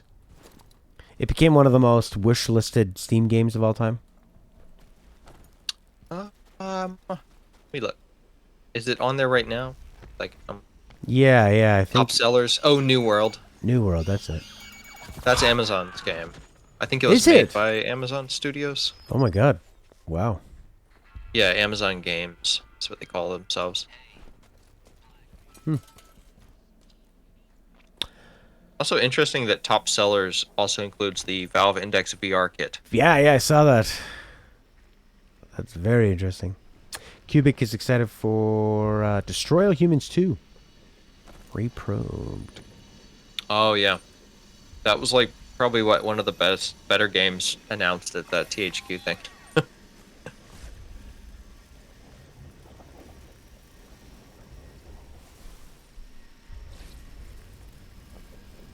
I should really play Destroy All Humans 1. I didn't realize it was such a touchstone with people. It seemed to really hit a lot of people's radar. And did it just come out at a time when, like, I don't know, it was a cheap but good game on the 360 or something? I could be wrong, but I want to say it just really hits the spot for people who like that kind of sandbox destruction.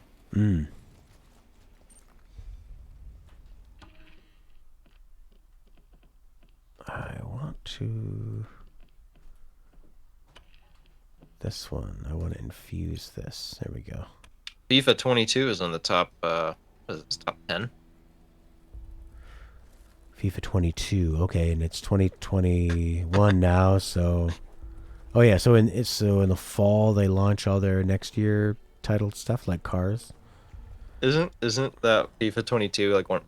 I don't remember which one it was, but one of them was like really criticized for having a bunch of assets that said 2021 or whatever. Like they were actually just completely ripped from the previous game. Oh yeah, but I mean, the way that they make a new game every year. Oh my god, there's Gas Station Simulator. $20. Oh. It's going to be like Destroy All Humans, but in 4K. Huh. I would play Gas Station Simulator. You know, it's a great one on the DOS was Dino Park Tycoon. It was like Jurassic Park, but cartoonier and funnier. And pretty difficult. This gas station game actually looks like it could be kind of fun for like a short time. It is $20 though. Seems like seems a little high for what it probably ends up giving you. Well, that seems like a normal amount for me. Of $20. What do you expect it to be? $14.99? Probably. So for me, it'll be $26 probably. Cubic is saying Gas Station Sim is fun, but not that big. Man, you play a lot of games. And you're recommending Teardown. It's really fun. And yeah, Oh yeah, Teardown is cool. I've seen that. All the sports games are... It's just it's like Windows. It's just the same engine, and then every once in a while, they'll do something interesting with it. to have like a rehaul. Usually when there's a new console generation, and then that version always kind of sucks. Ooh, fuck, I hope. Because they have Do you less think city. you'd Oh wait, what is this? Is Siberia free right now? Oh la la la! On the Epic Game Store. No, on Steam. No! I didn't infuse the gear. I started a new day. Oh, fucking Christ. Oh yeah, Siberia 1 and 2 are free on Steam. That's great. You like it, those games? They're about the same people who made Still Life, but I think the story's better. Oh, yeah. Still Life was kind of goofy. It had some interesting moments, making the cookies. I'm gonna paste these in Discord. I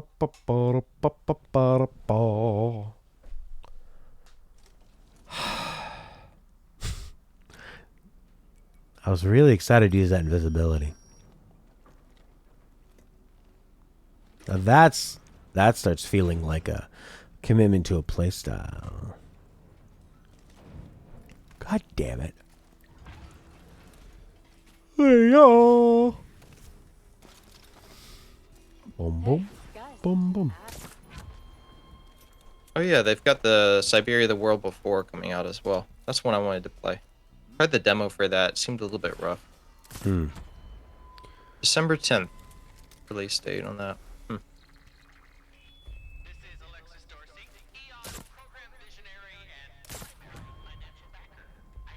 And they've got Alfred Hitchcock's Vertigo in game form coming out December 16th as well. I guess that's by Microids as well. Okay. Oh, it's published by Microids, but it's by a different developer. Okay. That's really, I mean, there's movie license games, there's SpongeBob games, and a Hitchcock game. It's pretty, that is very, just like really unexpected. Could be super interesting. I should watch Vertigo again. 90% of EA's cost for FIFA is just renewing licenses with UEFA and FIFA. Huh. Yeah.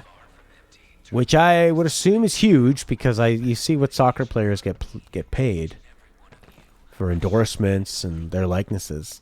So like being able to have the top football players in the world in your game and their face scanned and their crotch, you're gonna scan that in.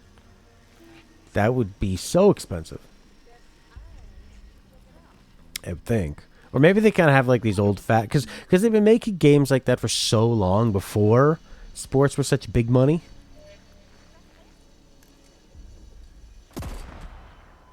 Or I wonder if you just give them a percentage of your profits. Especially if you put them on the cover. But they also make so much money off of the gambling aspect of people buying those packs of cards so they can... it's when you build the team through packs of cards. And it really preys upon people's addictive natures and collectible natures. I'd be really interested to see like how much it changes like with games. There being so many more games out now, such that like the number of gamers out there, the number of people who are buying games has to be divided up amongst more different games. So like each individual game might kind of get a smaller cut of the pie, you know? Like if people are having to make a choice between getting some games at a different time, whatever, like compared to before, right, when there were fewer games out.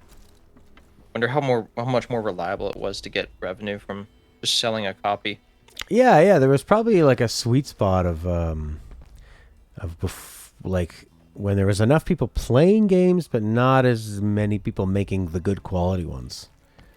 You know, where it felt like you could. I mean, there were still. You look back at years, and there's so many classics and stuff, but it felt pretty attainable to play most of the classics. Now it's a lot tougher, but there's more middling stuff. Kind of seems like the overall bar of quality has definitely risen. You don't have as many crap games as you did before.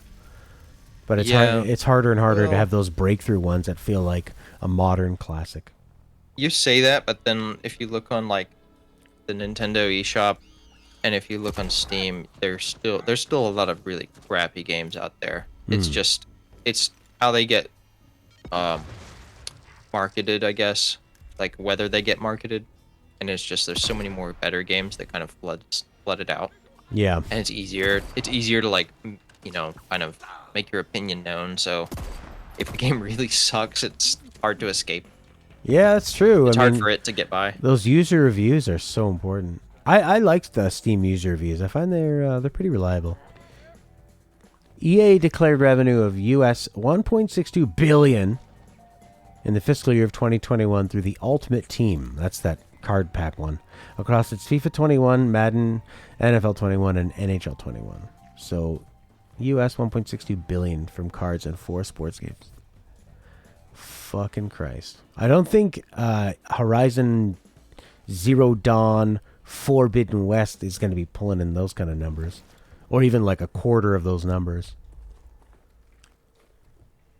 I bet you all of Sony's big, like even in a year where they release a new God of War, a new Horizon Zero Dawn, a new Spider-Man, they're not gonna approach anywhere close to that.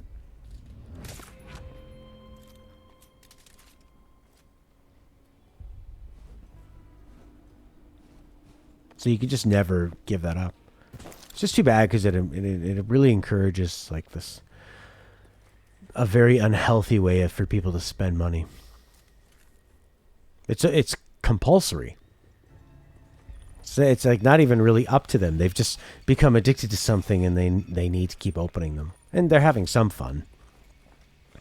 But there's I also don't like the it's like a dirty feeling, you know, if you just kind of maybe you think, oh, I just need one more good character and one more good hockey player on my team, and then you end up spending like just more than you really wanted, and that could feel really dirty. I don't like how it feels like the way the whole industry is kind of optimized toward making money a certain way like that, as opposed to just optimizing toward making a good game first and foremost. Yeah. Like, if it's not profitable, then we're in bigger trouble. Yes. There in Belgium, opening the CSGO cases is disabled and actually illegal. Okay, so the cases, there's something in CSGO that people, like loot boxes or loot cases, or?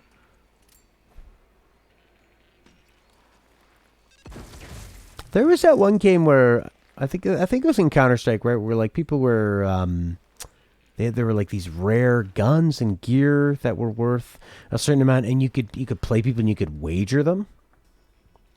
I do believe. I do declare. Skin cases. What? Oh, it's like skins for... Okay, not like Nazi skin cases. Skin, okay. A case and you open it up and it's got a different skin, so your weapon looks slightly different. I like the way... It shows that Gerard the Completionist has ranked the Borderlands series as the #1 co-op game in his top 10.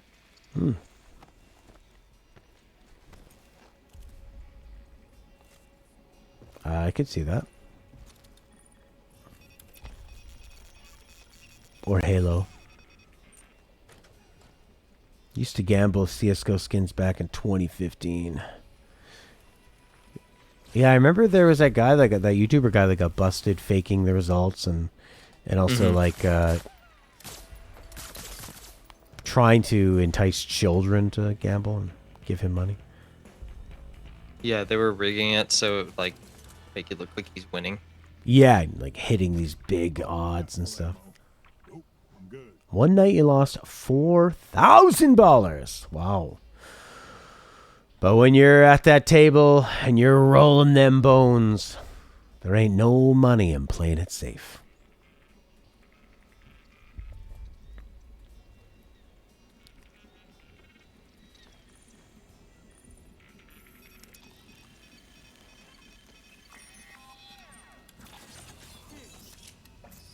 All that money, though, it just feels so digital and fake.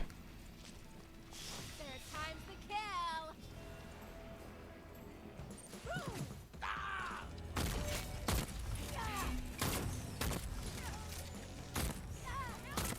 Yeah.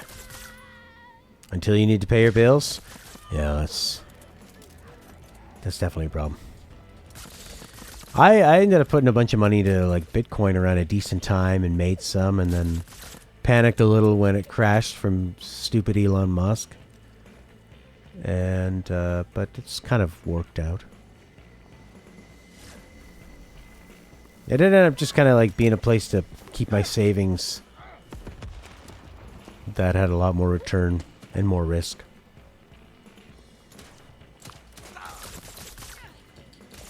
Oh, oh, oh, oh, oh. Tough little enemy.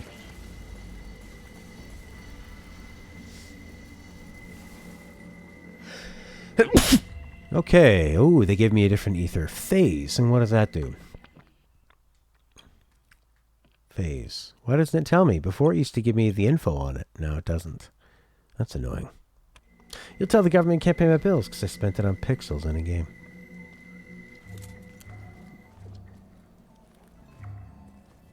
The PTA 6 Spiker. Shot enemies bleed and take damage. It's kind of interesting. That won't be good for this one. I wonder if I snipe everybody from far away and they don't see who it is, if that'll count as alerting them. So, oh, I stepped on a mine and I'm dead. I'm just hearing that sequence of like, oh, I wonder if I could do this, and I'm dead.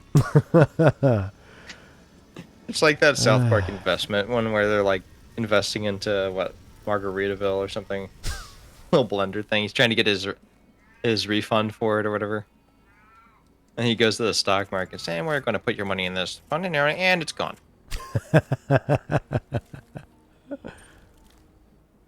He gets the money in Ethereum, partaking in some liquidity pools. I don't know anything about liquidity pools, but yeah, Ethereum had a huge run.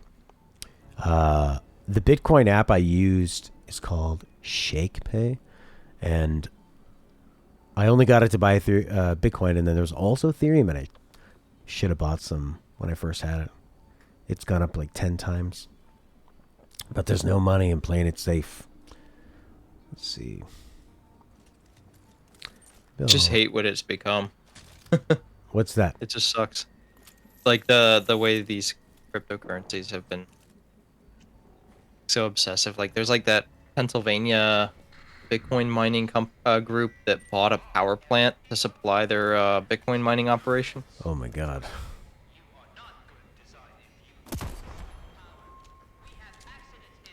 Just seems like a colossal waste. Not if you're getting Bitcoin for free. It's expensive. It's incredibly valuable. But yeah, it's just, right. But I mean, but that's what I'm saying. It's like it's not that it's that's assuming that you're like letting it actually have value or whatever, or that it's making the assumption that it's the thing that we should be doing, right? Right. You just hate the old NFT rush now. It's ass. Yeah. And it seems... Oh my god, there's so many mines. I guess the NFT seemed like an interesting thing to invent in that it's nice to have, but the way that it's being used right now seems kind of silly. Like selling the original copies of digital things. But I mean, yeah, I guess there's like a philosophical thing of like, why does Bitcoin have any kind of value? Why does cash have value? Before it used to be, you know, you had that just meant you had this much value in gold, and there was gold you could actually go and take, really legally. The thing is, cash is backed by an economy, though. Like cash is backed by by a country's economy, whereas Bitcoin isn't tied to any given country. It's tied just to its own market. Yeah, which, I mean, if you were just mining it and selling it as soon as you were getting it, then you're probably going to be making a bunch of money.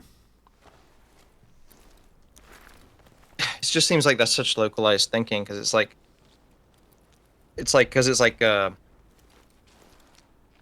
you know, in the short term, it's like, because we can profit from it, because I can profit from it, we should be doing it, you know? Yeah, it's capitalism. but it's not. But there's no like. But the end all mission of it all is like, to what end? Mm-hmm. You know. To get money to invest in the next thing. That's about But where's it. the money coming from? Yeah, I mean, yeah, when you really start thinking about money in the economy and value, I mean, really it all comes down to we need enough water so we don't die, food and shelter, and then everything else. You always think like, why are the richest people just people that don't actually create anything?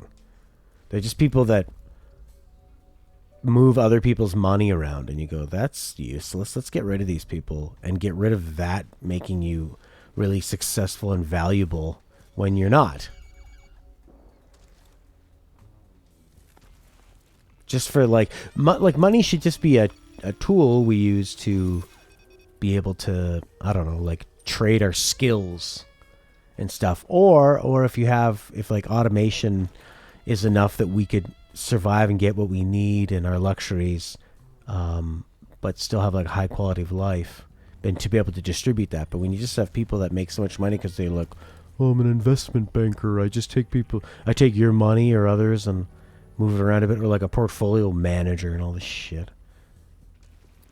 You go, why are they making 1,000 times more than the average person who is actually out there producing things?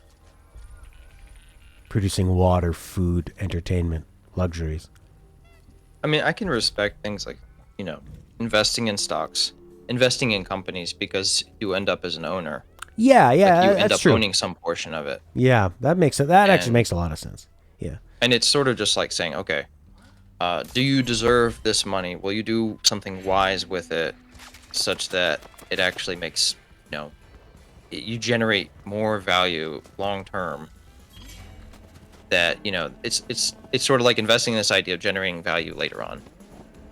And that, Yeah. to me, that makes a lot of sense. That does, yeah. And I understand, like, with Bitcoin, it's more of like we create this like hypothetical stuff that allows you to sort of track and manage these sort of transactions. Mm-hmm. But we sort of picked a bad horse in that. Like, since Bitcoin takes so much effort and energy, it just seems like we should go with these other ones that can potentially provide that with less problematic energy needs.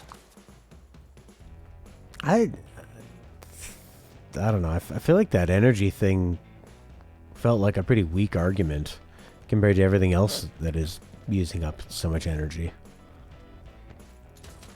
I mean, I know that it doesn't, like what I was talking about with the people that make money and don't produce anything. I think you have a brilliant argument there, because Bitcoin is definitely of that sense of, it's like not, yeah, it's going to help people move value around, and like Cubic is saying, crypto is decentralized. You don't rely on a bank or a government, but yeah, it's not actually producing value. Whereas I like your point about the investors, because say they invest in a farm. All right. They're putting in the money. They're backing it. They're supporting something that could be producing something, or like a car company or whatever. So I guess it's the investment is not what I have a problem with. Maybe it's just more people that move that stuff around. But I guess it's a middleman thing, or I don't know. I mean, Bitcoin is, well, what Cubic is saying, Bitcoin is valuable because it's hard to mine and it uses a lot of resources. I don't necessarily 100% agree with that, though, because you could create essentially another Bitcoin. You could, with like a whole different, because it's like it's kind of like a tree, right? Like you have a hash of all previous transactions, so that everything is, verifiable by a number of people. They all agree upon it, right? You could essentially do what happened before and fork Bitcoin and create a whole separate thing. Mm-hmm. You could fork it from any point you wanted, really, or start at the very beginning. And the transactions could be just have the same complexity, essentially starting over. It requires people to essentially select a particular cryptocurrency. That's what gives it value. To be the What belle of allows the it to ball. maintain value is having it hard or difficult to mine, and require, or essentially the difficulty and the resources are kind of tied together. Yeah, you can't flood the market with it. There's no inflation. But what's stopping enough people to essentially say, we all have decided that now this one is valuable, and we are no longer investing in Bitcoin. Just like how China banned all Bitcoin or cryptocurrency transactions. Oh. I wonder if that'll eventually just make it more valuable. Only to those who have decided that it has value, right? Yeah. But if everybody collectively decides that it's not valuable anymore, and they don't want it, then it's gone. Yeah, it's like collectible trading cards. Whereas it's just the fact that it's distributed across the globe is what makes me wonder about that. Whereas currency for a country, right? It's backed by that country. You'd have to overthrow the entire government in order to sort of say you'd have to either sabotage the country's economy or its government in order to achieve that devaluing of their currency. Wow. Yeah, it's very interesting. It does feel very fake. Feels very made up. It's a value, but I mean, okay, why are diamonds and gold valuable? Yeah, those are artificially controlled. Yeah. So I guess Bitcoin is diamonds are. Gold is, I don't know. Gold is legitimately rare. Oh, I see. So with that, yes, I guess make diamonds. Bitcoin feels like that. So I guess that's why they obviously use the term mining, but and they're physical those are both physical resources, whereas Bitcoin is essentially a mathematical construct. Right. But it's arbitrary, which one you chose. But as the technology improves and the ability to mine it just maybe all of a sudden become like 1000% easier because our computing is much simpler. Wait, can you repeat that? Oh, if okay, so since to mine Bitcoin you need to do these, I don't know, like complex calculations. In 5 or 10 years, won't the power of like computing and processing become so much better that it would drop the Bitcoin's value because now we can mine so much? It doesn't matter because the supply is controlled. And at least in the cryptocurrencies that are available. I mean, yeah, I guess you could theoretically have an unlimited one, but it would have no value because it's infinitely mineable. Wow. But like during the time that from start, yeah, there's going to be probably some kind of curve or whatever. It's going to, like, as far as plotting ease of mining ability to mine the cryptocurrency versus like computing power available at that time and the price point it's at or whatever. Yeah. But like there's a point after which you can no longer mine any Bitcoin. Like it will be finite. Oh, okay. Oh, I see. Okay, so it doesn't matter then. Just imagine an NBA player tweets, anyone knows a good NFT to buy? I'm new to this. 7 days later, he tweets, I started my own NFT project called Baby Baller. Okay. Opie, in 2 years, it's double as fast. So what does that tell you that an NBA player has no idea and then they've started their own? Well, that I guess the NFT is super trendy and super valuable and easy to get into. Like, if everyone believes hard enough, then we hope it'll be real. Yeah. Yeah. If everyone pretends that everything is okay, that doesn't make it okay. That's the secret. Apparently, in the NBA, there's a big, huge movement against getting vaccines.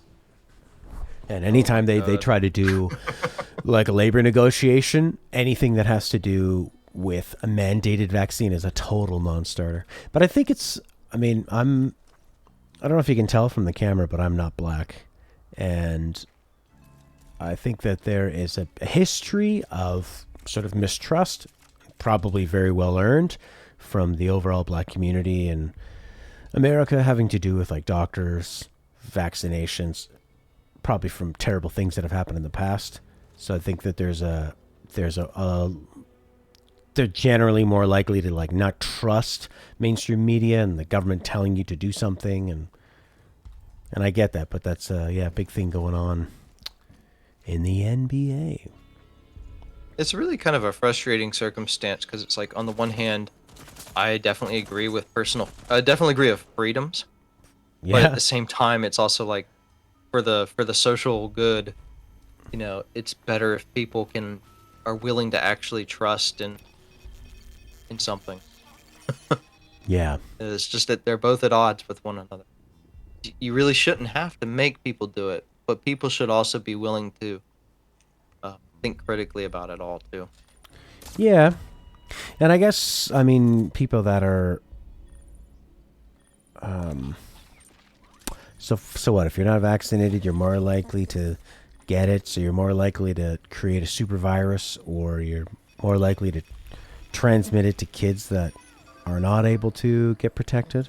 I guess that's the argument against it. Because I'm kind of getting to the point where I'm like, yeah, you don't want to get the vaccine, that's fine. There'll be less of you in the future, so I think just that go out there and live your life. The chance for mutations is kind of problematic.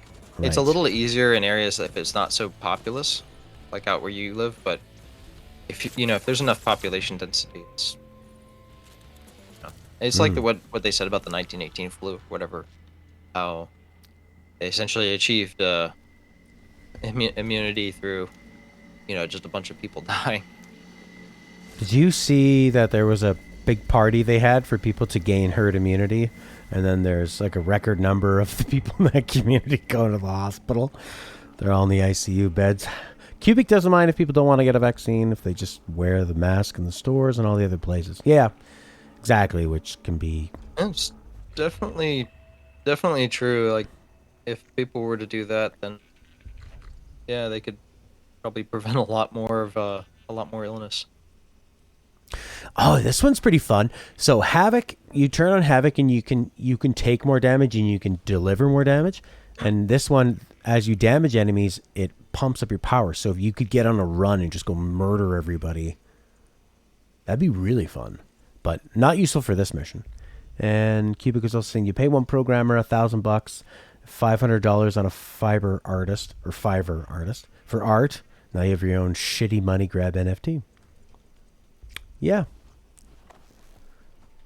Once you see it on Amazon, that's when you know. Once there's an Amazon Basics NFT. So an NFT could just be like, Ariana Grande selling an NFT, and it's a nothing. I'm just selling digital files of nothing. God. What is the world coming to? Well, people were eating laundry detergent in a gel pack, so I know. Oh God. At least it seems to be working itself out. People are just eating the Tide packs. They should absolutely not spend any money informing the public that those will kill you. There's already a warning label, and if that's what they want to do, good. Just clear them out. It's better for the human race. No people that voluntarily eat Tide packs.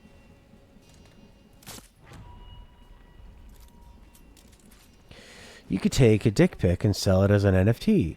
Not that they would sell, but if a famous person did it, they would sell. Oh, I see. But okay, but just who cares if anybody owned? It's so stupid though. It's like, oh, I own that now. Okay, great. But what's to stop you from making 1 trillion digital copies of an NFT and flooding the market and ruining your own thing that you bought? I just don't understand like the pride behind. I mean, I understand it's like maybe you could like own and not have to pay royalties for something. Yeah. Like if you were tracking that, but otherwise it's for like the dumbest stuff though. It's like, was it just for prestige? I don't understand what's the point. That's the thing that confuses me. Yeah, I guess it's just like collecting a lot of things. Can seem like, what's the point in owning commemorative coins? Maybe there's at least like gold plating on them. I don't know. Why were bottle caps currency in Fallout? I don't know. I guess it's just what they. It's just something that's portable.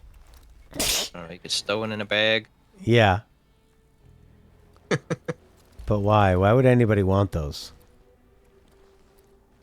There's only a finite supply of bottle caps. At least as I don't know that they had any cola manufacturing plants or. I mean, hell, they had power armor. Seems like they could just. You know. So is that? I guess Not that's like there is that's kind of an interesting commentary on just money in general from old Bethesda. I mean, counterfeiting is at least more preventable than our realistic currency. But yeah, bottle cap seems like an easy one to just sort of make.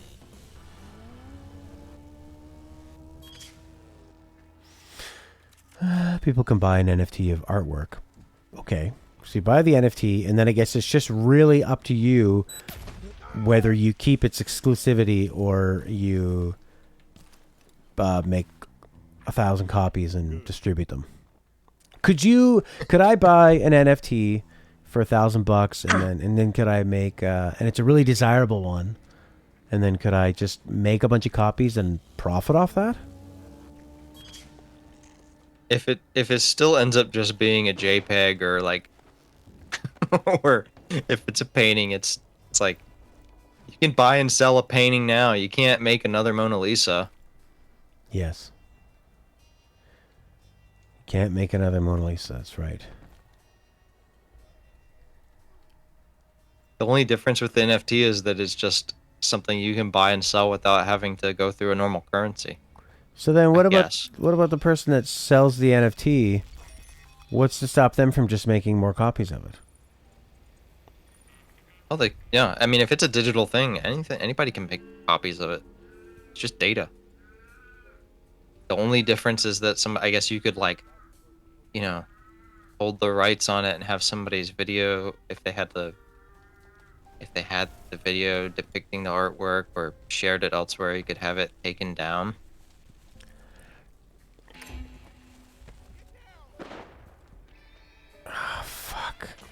But I always wonder, like, okay, how do they calculate? I haven't looked into how they actually perform the calculation on an NFT.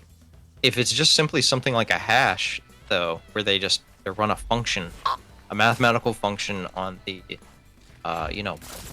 bitmap representation, or in case of a JPEG, like I don't know how the JPEG data is encoded. I know it's like, I know they take out frequencies in order to make it more compact. But okay. Yeah, it just seems like all you have to do is change the values slightly, and then all of a sudden that that hash function will give a different result. Okay. And then you could have the way you change that as like a key of some kind. It's just like current digital rights management, really. I mean, I don't see how it's that much different other than it's Oh, Cubic is saying the blockchain verifies the owner, so it doesn't really matter if you make a counterfeit version. It's just blockchain as applied to DRM. Oh, okay. Man, for the last 6 years, I've been doing voiceover for this company, and they have been talking about blockchain up the ass and decentralizing, and I used to never know what they're talking about, and now it's all about this stuff. Complexity Networks is the company, and they make these YouTube videos that not a lot of people watch, courses of some kind. My friend's theory was that it's like these people that just get grants to do that kind of stuff, and it's just kind of a circle jerk of like, okay, we'll use the grant and we'll make this, and you're just kind of, it's like a tiny little community that eats itself and doesn't actually produce any interesting education. But who knows? They pay me. And I read it. It's very easy.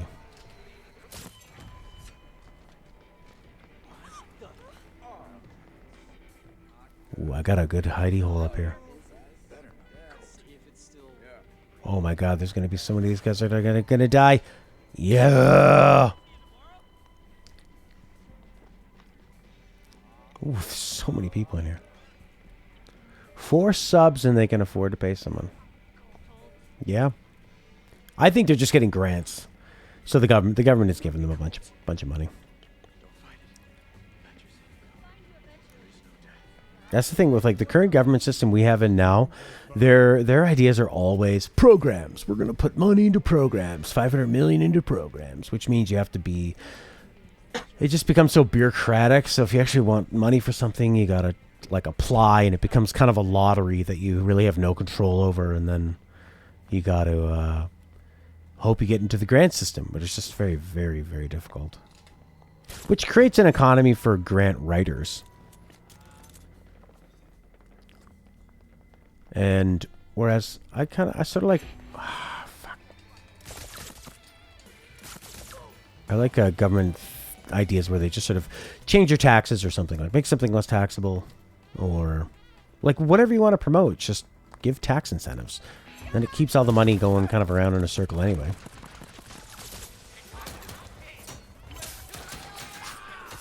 God damn it, I gotta loop and fuck on the turn. Fuck. This is so fucking... Oh, I just killed Alexis. Cool. Well, I'm just gonna grab all the stuff that he had anyway and try to get out of here safely. So at least I'm progressing in some way. And they don't seem to be able to shoot me up here.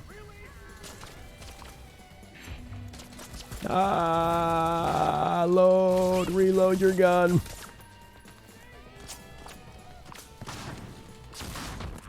Oh, I got a bit of health. Let's see. Try to loop these guys together. Yeah. He's got some neat little guns here. Recover helping you damage enemies? No way. And he's got 2 of them so you can double fist them? Holy fucking shit. How do I do that? I forget how to do dual wielding? Yeah. How do I do... Shit, how do you do that? Use your D-pad. Press right. Oh. Right D-pad. Okay. Oh my god, so cool. Oh yeah! Fuck yeah! Yeah!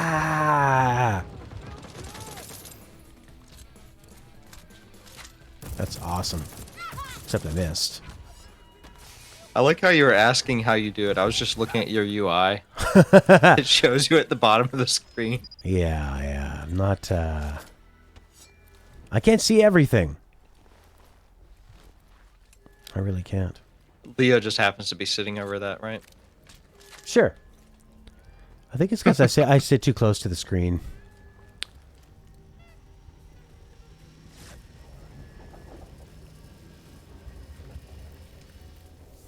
And I'm just not good at focusing.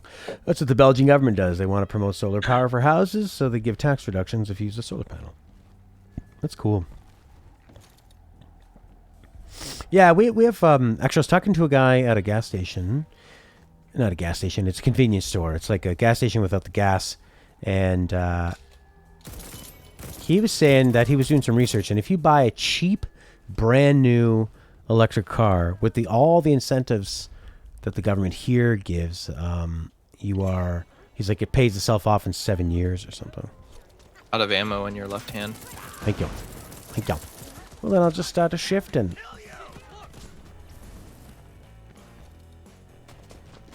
Okay, loop and return. Don't die here.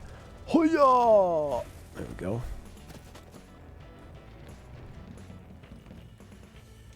That's pretty exciting.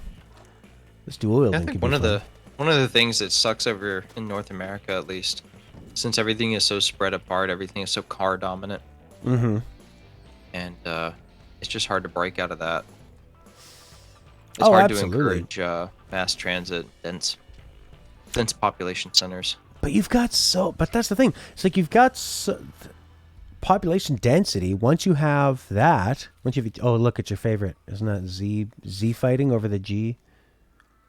Z buffering? There it is. Yeah, The G in the air. a little bit of Z fighting, I guess. Yep. Yeah, because if you've got the density, then you build like an LRT system and you just like charge a reasonable amount to make it so that it's more appealing to ride that and not have to fight in traffic all the time. Yeah, what I really hate though is when they make the. It's just that it would be great with it to have the density, but they end up building these apartments that have, terrible soundproofing and everything. Yeah. So it becomes less bearable to live in a dense area Yeah, that's true. It needs where to... everybody's just like crappy. They're Yeah. just so bad. They'll leave you'll have people who take dogs out and don't clean up after them. Yeah, and people want to, generally they have a kid or something, they go, the first thing they want to do is leave. They want a backyard for their kid and their dog to poop in. I have 20 non-infused items. Oh yeah. It certainly seems like the Netherlands has some of the best design as far as, getting out, moving around the city. Oh yeah, I mean Amsterdam was totally walkable and very really bike popular. Bike Cubic's gonna go get some sushi. Nice, man. Using I was Carnesis again watching- on affected enemies violently hurls them down. Regain power by damaging your foes with havoc. That sounds super fun. Well, some kids do in some cultures, yeah. They poop in the Just back. get the sandbox out there and Yeah. basically a kid litter box.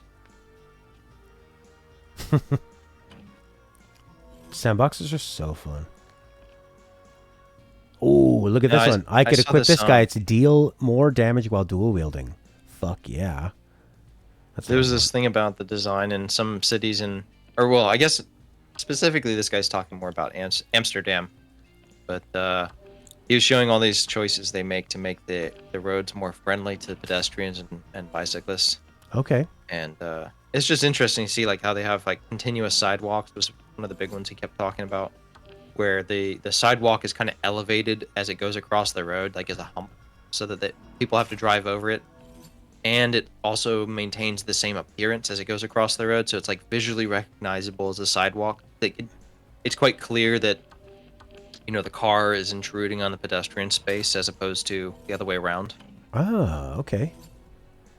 I like that. There's psychological design choices that they do over there, things that sort of influence the way people go around. I didn't realize it, but apparently the Netherlands was going to have this massive highway system instead of what they have now, trains and pedestrian paths and stuff. And they brought in a guy from the United States to do it too. But they ended up scrapping that after a while. They got rid of it and went back to what they have today. And looks like it's for the positive. I think also having a nice blend of residential, business, industrial. Maybe not so much industrial. You don't really want that around where people are, but people that work need to have a way to get to the industrial stuff. But once you have these dead zones of suburbs where it is all houses and nothing else, and you have to get in your car if you want to go anywhere, and you got to go to a strip mall, and the strip malls businesses is are what I all was these thinking of. terrible franchises, and there's no soul. You don't know your neighbors because why would you need to? You go from your house to your garage to your car, and then you drive away. The amount of stuff you see when you're walking around. I played an outside gig around a fire at a local bed and breakfast. This woman hires me whenever she has certain guests over. And I went to go pick up my money, so I just decided to walk. And because I was walking, I just happened to see that in somebody's driveway they were selling a car. And he's kind of my neighbor, and now I've talked to him, so if I saw him again, we'd be friendly. Maybe I'll buy the car off him. And it just kind of keeps the money within your community, and I wouldn't have noticed that if I was driving.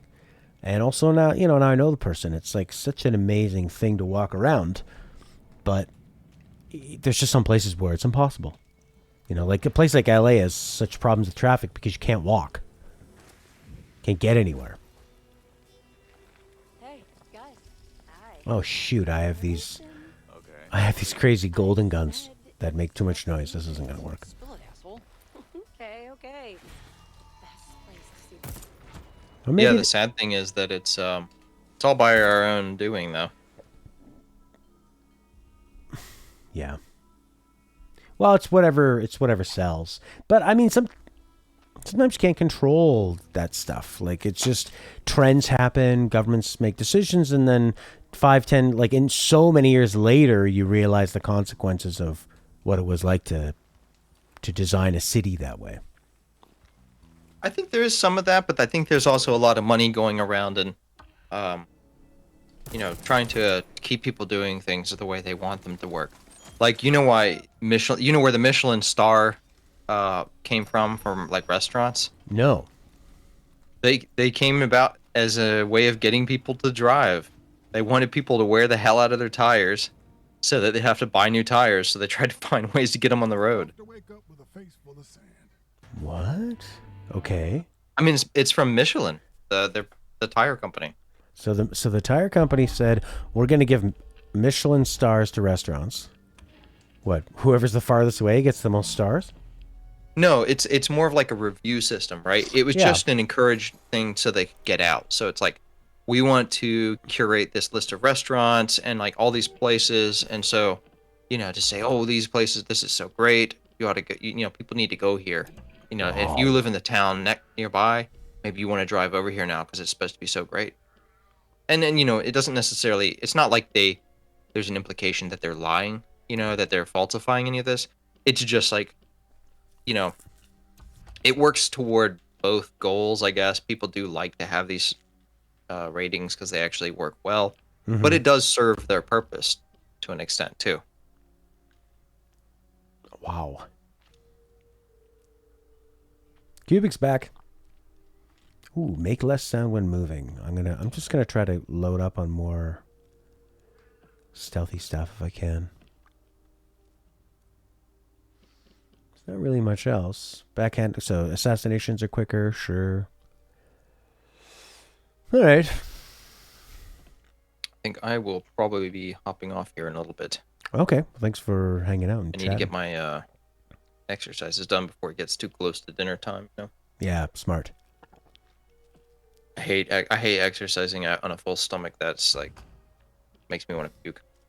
Oh my god! At the wedding I was playing yesterday, I showed up and played in the party band. So we had dinner, which was really generous of them. But dinner was like a meatball soup, and then it was I'm gonna put this invisibility on instead of shift. And then after the meatball soup, there was a fettuccine pasta with like 6 big jumbo shrimp on there. And I was pretty full and getting kind of tired and worried that my performance is really going to suffer. And then they give you a salad and you're like, whoa, what the fuck? There's more. And then probably the biggest steak I've ever seen in my life. It was like a 10 to 12 inch long, thick steak. And I actually just refused. I couldn't have any more. While ether is active, killing an enemy doesn't leave a trace. Oh, yeah. It's cool. If only I had that one that didn't drain when I wasn't moving with the invisibility. So, yeah, that was crazy. But my whole band ate. They didn't care. They were just... Their grubby musicians were like, we're taking advantage of this. Someone's giving us a steak, we're going for it. Your town creates so much ecstasy. Do you mean the drug? That it serves 30% of the ecstasy users in the whole world. Imagine being so high in Belgian ecstasy and having a Belgian chocolate. Oy. Or is ecstasy the drug, okay. Kind of sounds like a new digital currency. Oh. Isn't there like not a Bitcoin, what do they call it? What's the general name for a Bitcoin? BTC is what you're thinking of? No, sort of like what is Bitcoin? Cryptocurrency? Cryptocurrency, that's what it is, okay. Crypto, I called it a digital currency, which is half That's right. not terribly different. Yeah. But my digital currency isn't encrypted. So watch out. All right, well, I'm gonna hop off, so All right, have good exercises, buddy. Thanks for hanging. see you, buddy. All right, let's see if I can get this mission done with Cubic. So, Cubic, what's the best game you played this year? Oh, no. For me, it actually might be this one.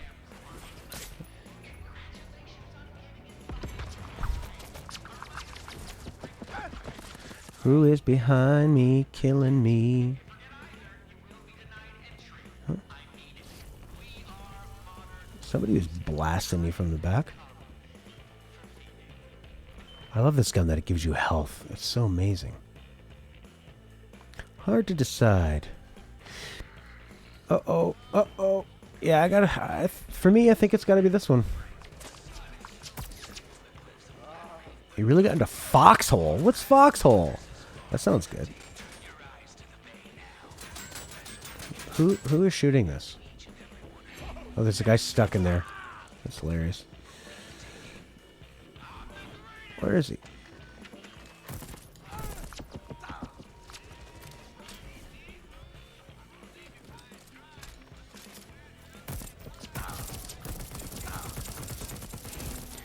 Yeah.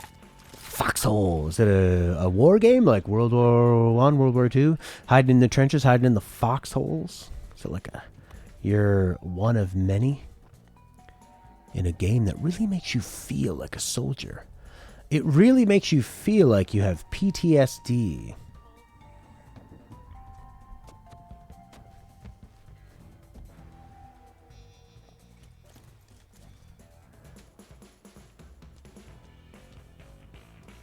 I thought that there was a door down here. Guess not.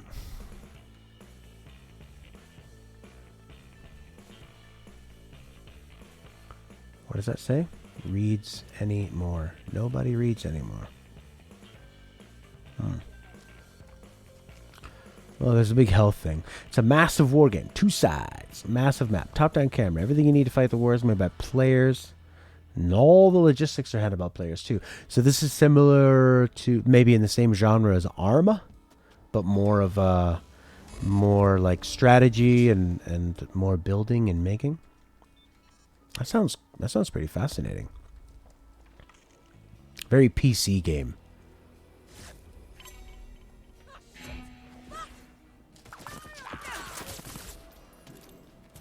Definitely sounds like something that would only exist on the computer. It's not first person. You see from above. Right.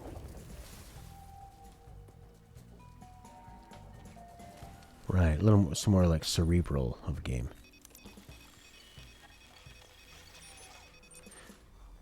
Although not necessarily so. I mean, MOBAs. I guess MOBAs are pretty cerebral, but they're also very fast and take a lot of reflexes as well as thought, strategy, and skill.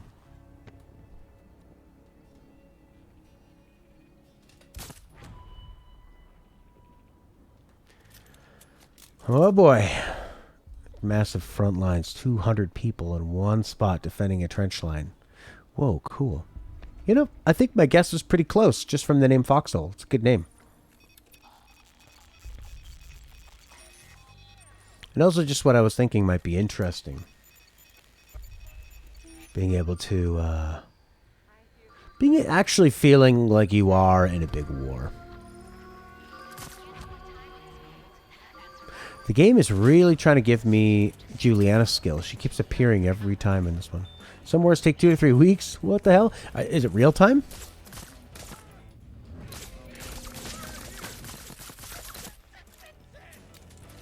Oh, I thought that was Juliana.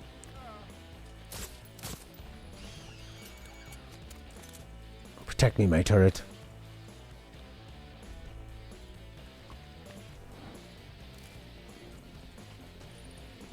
Where's this guy gone? Oh, it's her. Oh, she can change her appearance. Is that an ability? Uh-oh.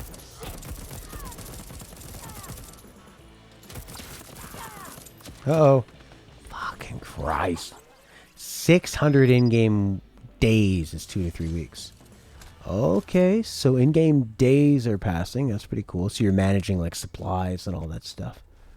And then it's oh, very interesting. So yeah. And people are just like constantly coming in and out throughout the battle? Or are you playing it and sort of like sleeping and checking in on it as you go? What an intense game. Where is Juliana? I need her to see me. Juliana, come get me.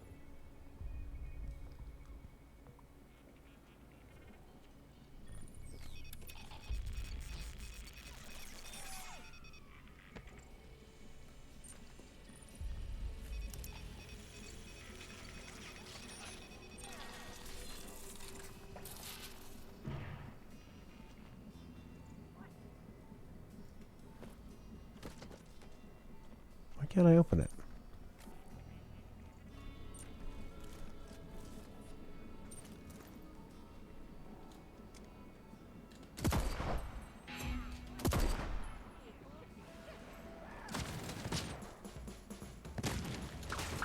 Yeah. Oh crap.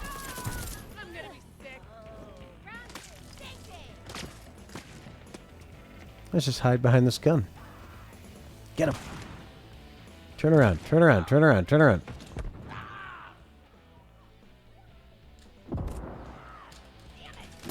Pay attention, Dip.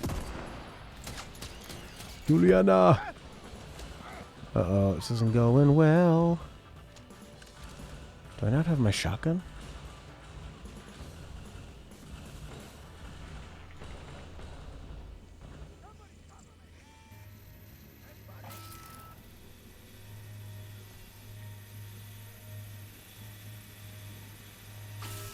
Okay.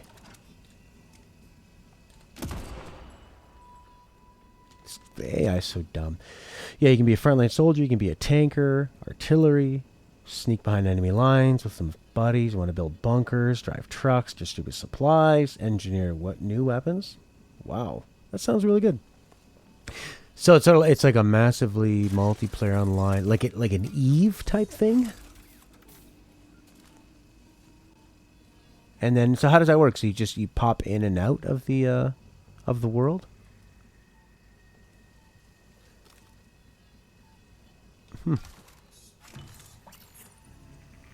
Wow, what a fascinating sounding game. I've never even heard of it. Thanks for telling me.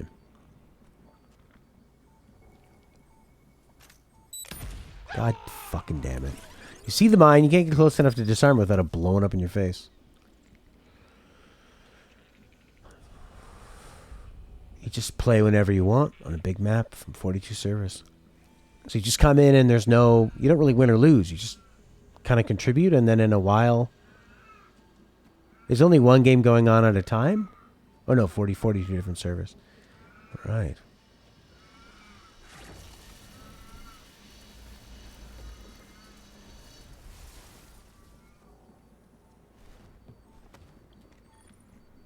Two games.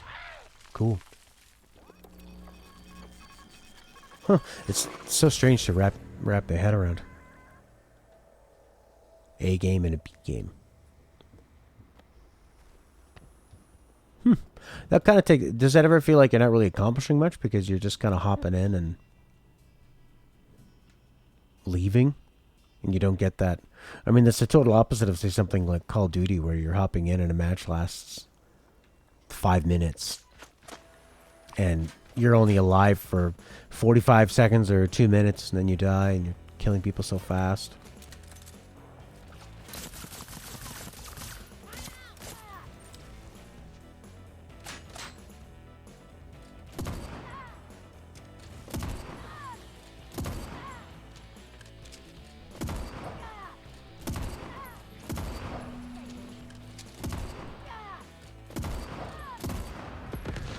All right, Juliana, what do you got here? I wonder if she has the ability to look like a friggin' have the fox mask. That's what I want. Shift upgrade. What is it?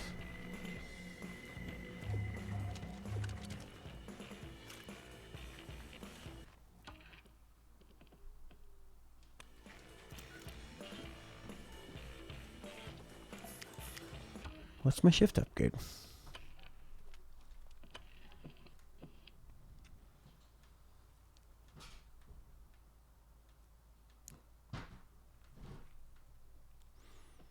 I've infused shift slab. Its upgrades here, there, and everywhere.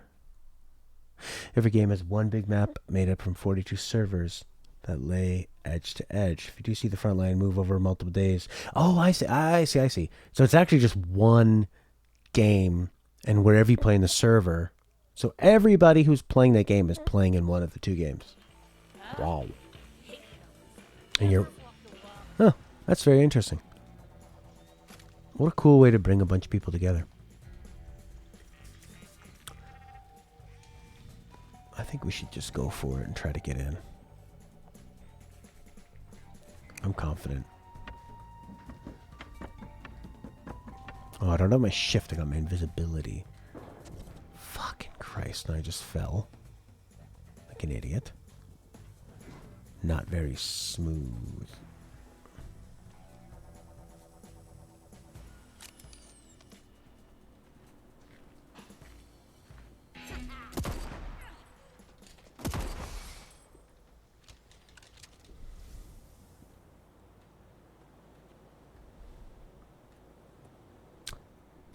So calm.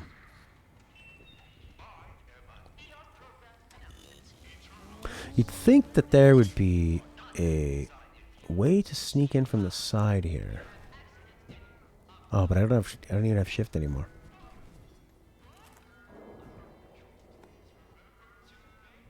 Oh, there's a nice... Is that a hole to get in? Seems like it.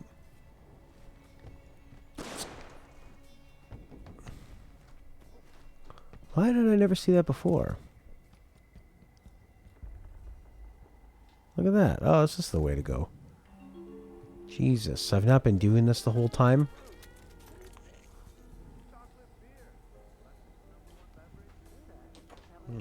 Kev, big Kev, how are ya?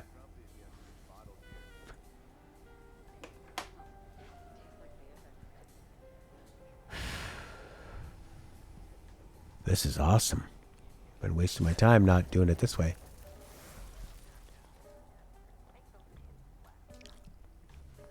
Finally made progress. But now I gotta get it. How do you get in? I've snuck into this room. I'm pretty good. I'm enjoying this game quite a bit. And yeah, just really liking it. Slowly progressing through it. Played a nice wedding gig last night. Got some more gigs coming. It's nice to get back in the swing and play with people again. Okay, oh, so maybe the shortcut isn't as cool as I thought it was. Or maybe, oh, maybe you're supposed to go in and then go in the window. Ah, I see. And you walk around. Ooh la la. Crouch. You must crouch always. So what is my plan here? I found something I could trick Alexis into revealing himself. And what is that?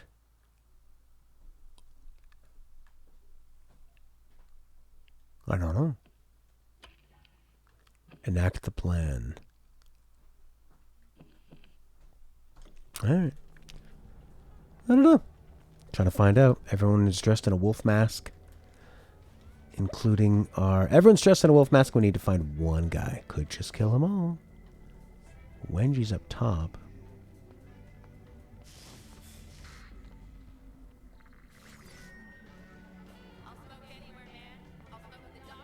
Yeah, I still am. This is easily one of the most difficult missions in the game. Because as soon as you're seeing it's over, you can't just brute force your way through it.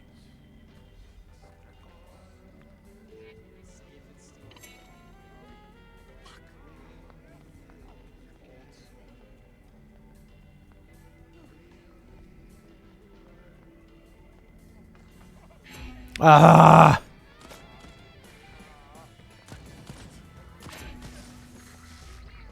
So I think I might have just blew it.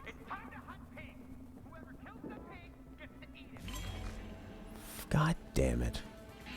Make sure he's dead. You're spread out suppressive.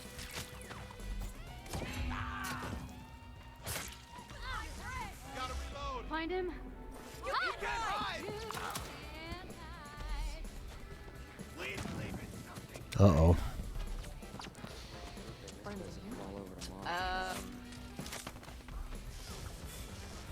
You can't hide.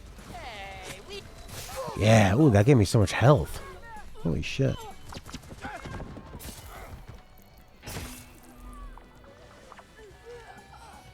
Do I have one of those golden guns? This thing gives you health too.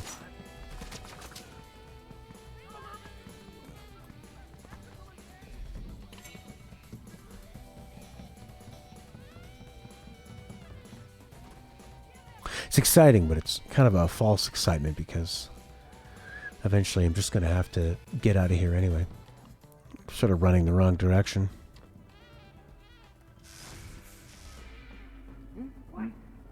I see you. Cubic is back! Watch my back. Reloading.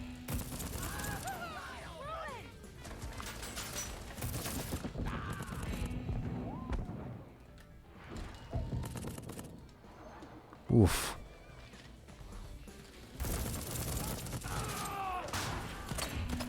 Oh, yeah, we've got these nice, easy, up close. Give up. There's too many of These guys. Yeah. The old melee animation. Whoa.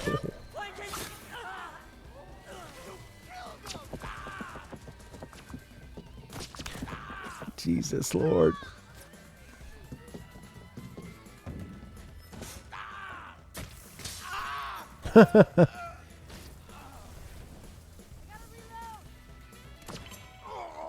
In the Foxhole, you just like to yell at people, tell them what to do. If you yell loud enough, they follow you. There's always followers out there. I hate being told what to do. I can't stand it. It can be a bit of a character flaw where I will sometimes not do things that I would have enjoyed just because of not being liked how I was told to do it.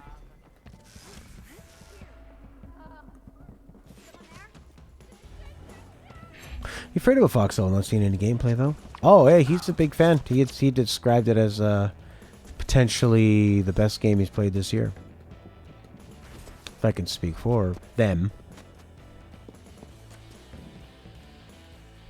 Yeah, that's right. I'm sensitive.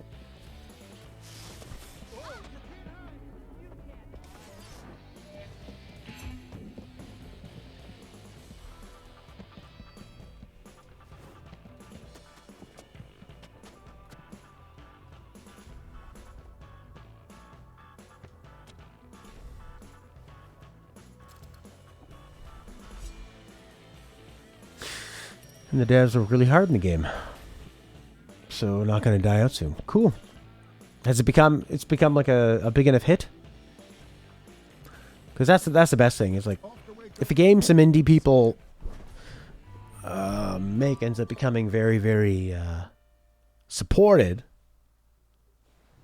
by the money, it's a good thing for all.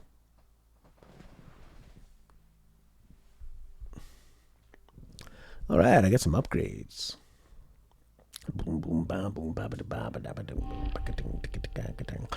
I'd say this is one of the toughest parts of the game where you get to like a really difficult mission and you end up not able to... You don't feel like you're progressing anything.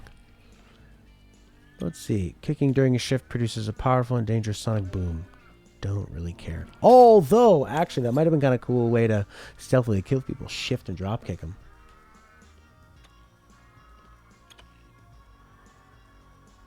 Your power regenerates faster than fast. Do I not have one of these ones? Yeah, I do. Deal more damage while dual wielding. That's cool. I don't want to sacrifice that. I want to infuse that. Oh, I already have that one. Only these ones you need to infuse. So do I have another renewable? It's kind of hard to keep track of stuff. Or maybe they don't give you doubles. I don't know.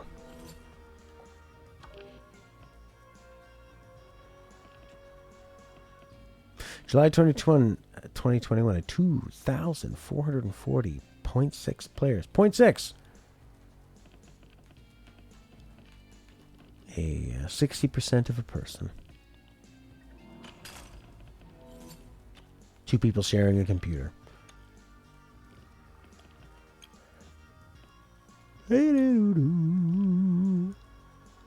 Sure, infuse that. Why not?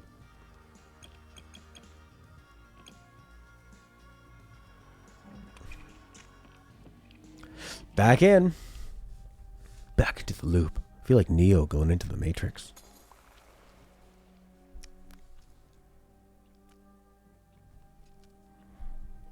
Okay.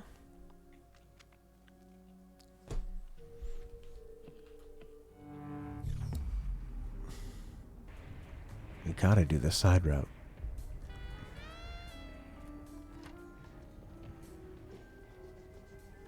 Oh boy, oh boy, oh boy, oh boy.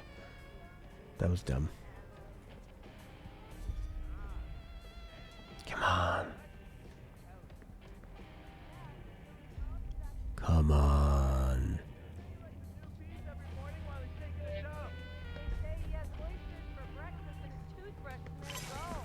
What? Ah, no. Oh, that was him. No way. So we just happened to kill Alexa. Is there any speedrunning in the game? I'm sure there's gonna be a big community of it, and there probably already are people that are doing it. It's really designed to be speedrun in a way. But it's fairly new. Came out within a couple weeks. Like, one of the interesting things about a game with a time loop is that it adds into the actual story a reason why you're trying and dying and trying and dying. Cheers, buddy. Thanks for hanging.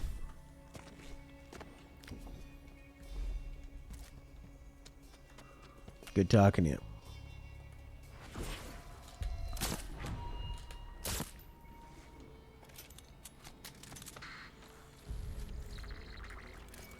Yes.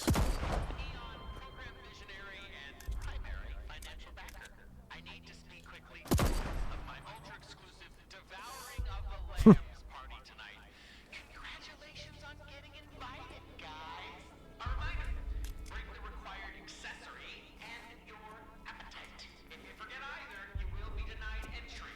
I mean it. We are modern wolves, and the time has come for feeding.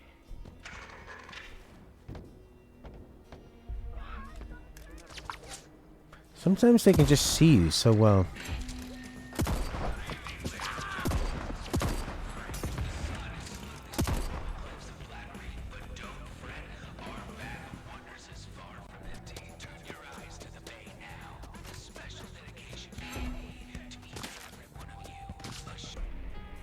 Alright, back in here. Ah, I keep killing him. God damn it. Okay, so maybe he's always right there. So that it means it'll be a quick way back.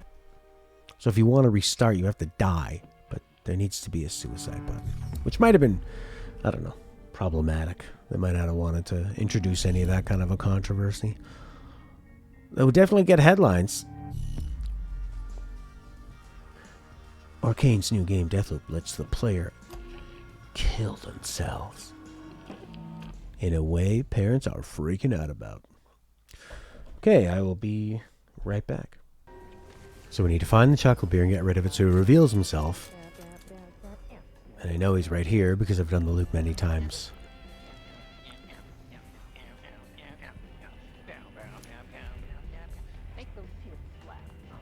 Make those tits flap? What a sexy song. Think they had chocolate beer back then? Well, before the craft beer renaissance. God, you think it would be maybe chocolate beer was an older one because chocolate's been around for so long and beer's been around for so long. I could see them going together. Raspberry beer. I mean, where is this?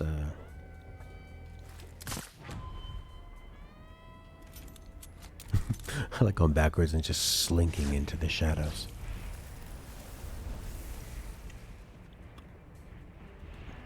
And in India, they probably had IPAs. Much stronger. Much stronger. Find the chocolate beer. Save the world. How does that person down there know that I'm coming?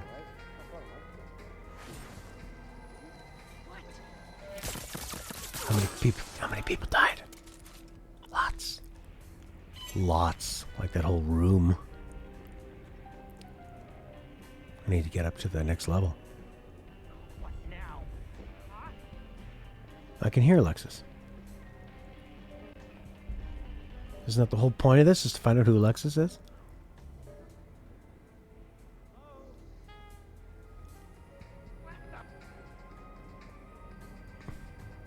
But you also don't want him to die. Or the mission's over. So I got really lucky that those guys weren't one of them. So I need to find, I guess, the kitchen.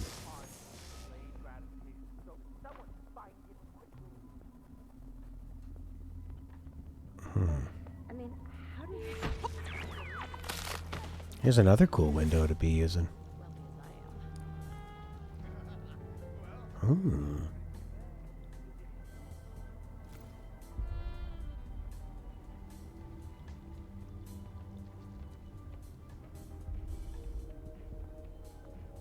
No, you're not breaking that. Not breaking that window. If it isn't open already, it's probably not going to work. So, get back in. Find the chocolate milk. Ooh, look at this cool green room with the plants. I love that.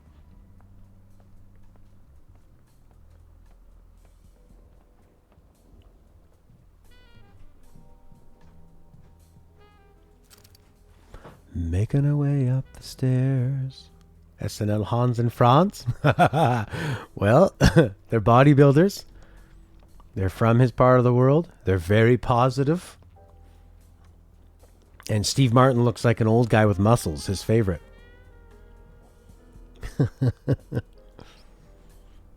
I don't remember any of the jokes from them, just being a kid and watching it, knowing we are here to pump you up. Oh, no, it wasn't Steve Martin. It was Dana Carvey, right? Yeah. Dana Carvey, the master of the characters. I was watching a guy talk about the Proclaimers' 500 Miles song today. Oh, no, analyzing a one-hit wonder. Some guy who films himself in the dark. He's a black silhouette. He's pretty good. It's pretty funny. And he was saying he showed an SNL sketchy sketch. Mike Myers and Norm Macdonald dressed up like the Proclaimers. I was trying to track it down. Where's the kitchen? I'm in his room. I need to get to the kitchen.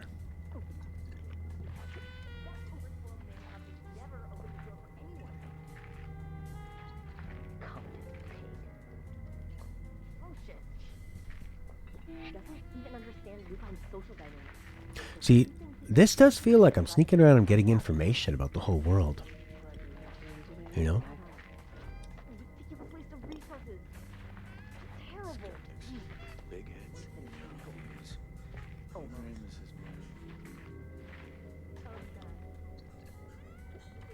Oh.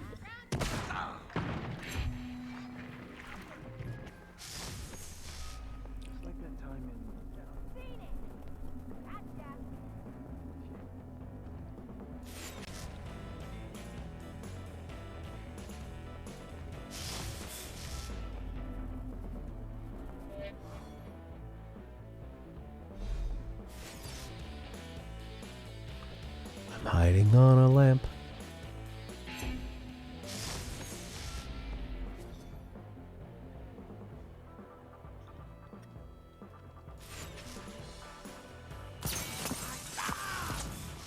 He's still here!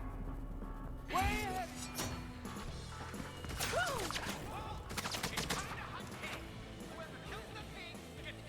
Ah! I think this is the better way to have been going.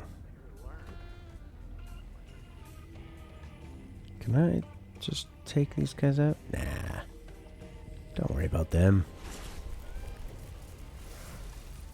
Besides, one of them could be Alexis, and then it's game over. Alright, so it's somewhere around here. I almost wish you could mark things on your map. Be useful.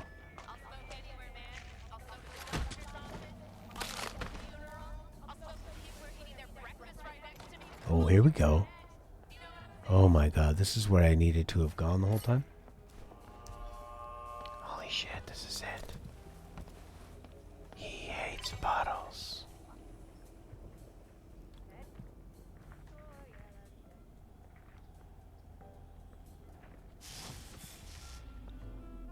Hello? Hello. Movement over there!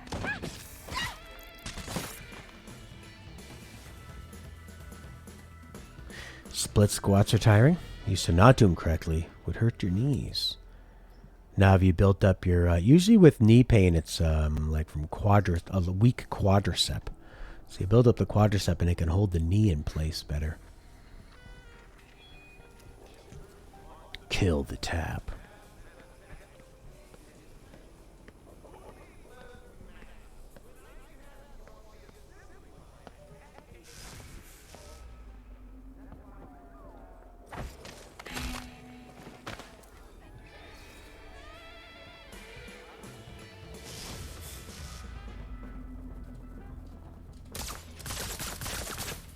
Moving up!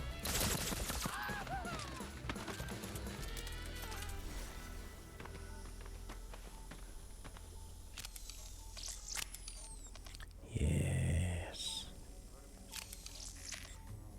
You had bad form as messing up something? Oh god.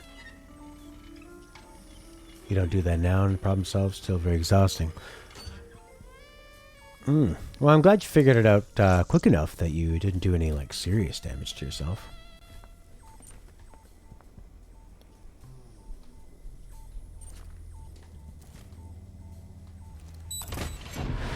Fucking shit. I gotta get back and do an exercise routine. Why am I covered in green poo and goo? What the fuck? Why am I way back here?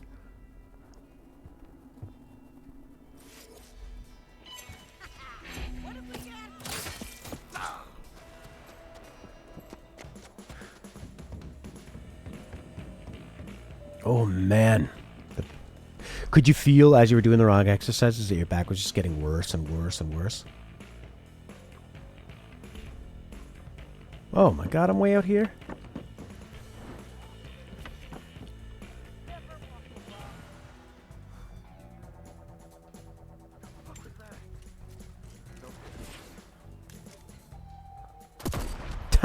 That is still always satisfying.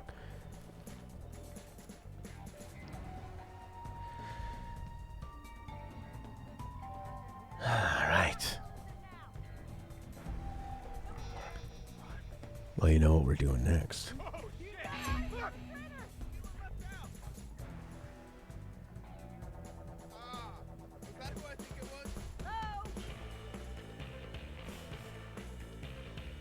What's going on here?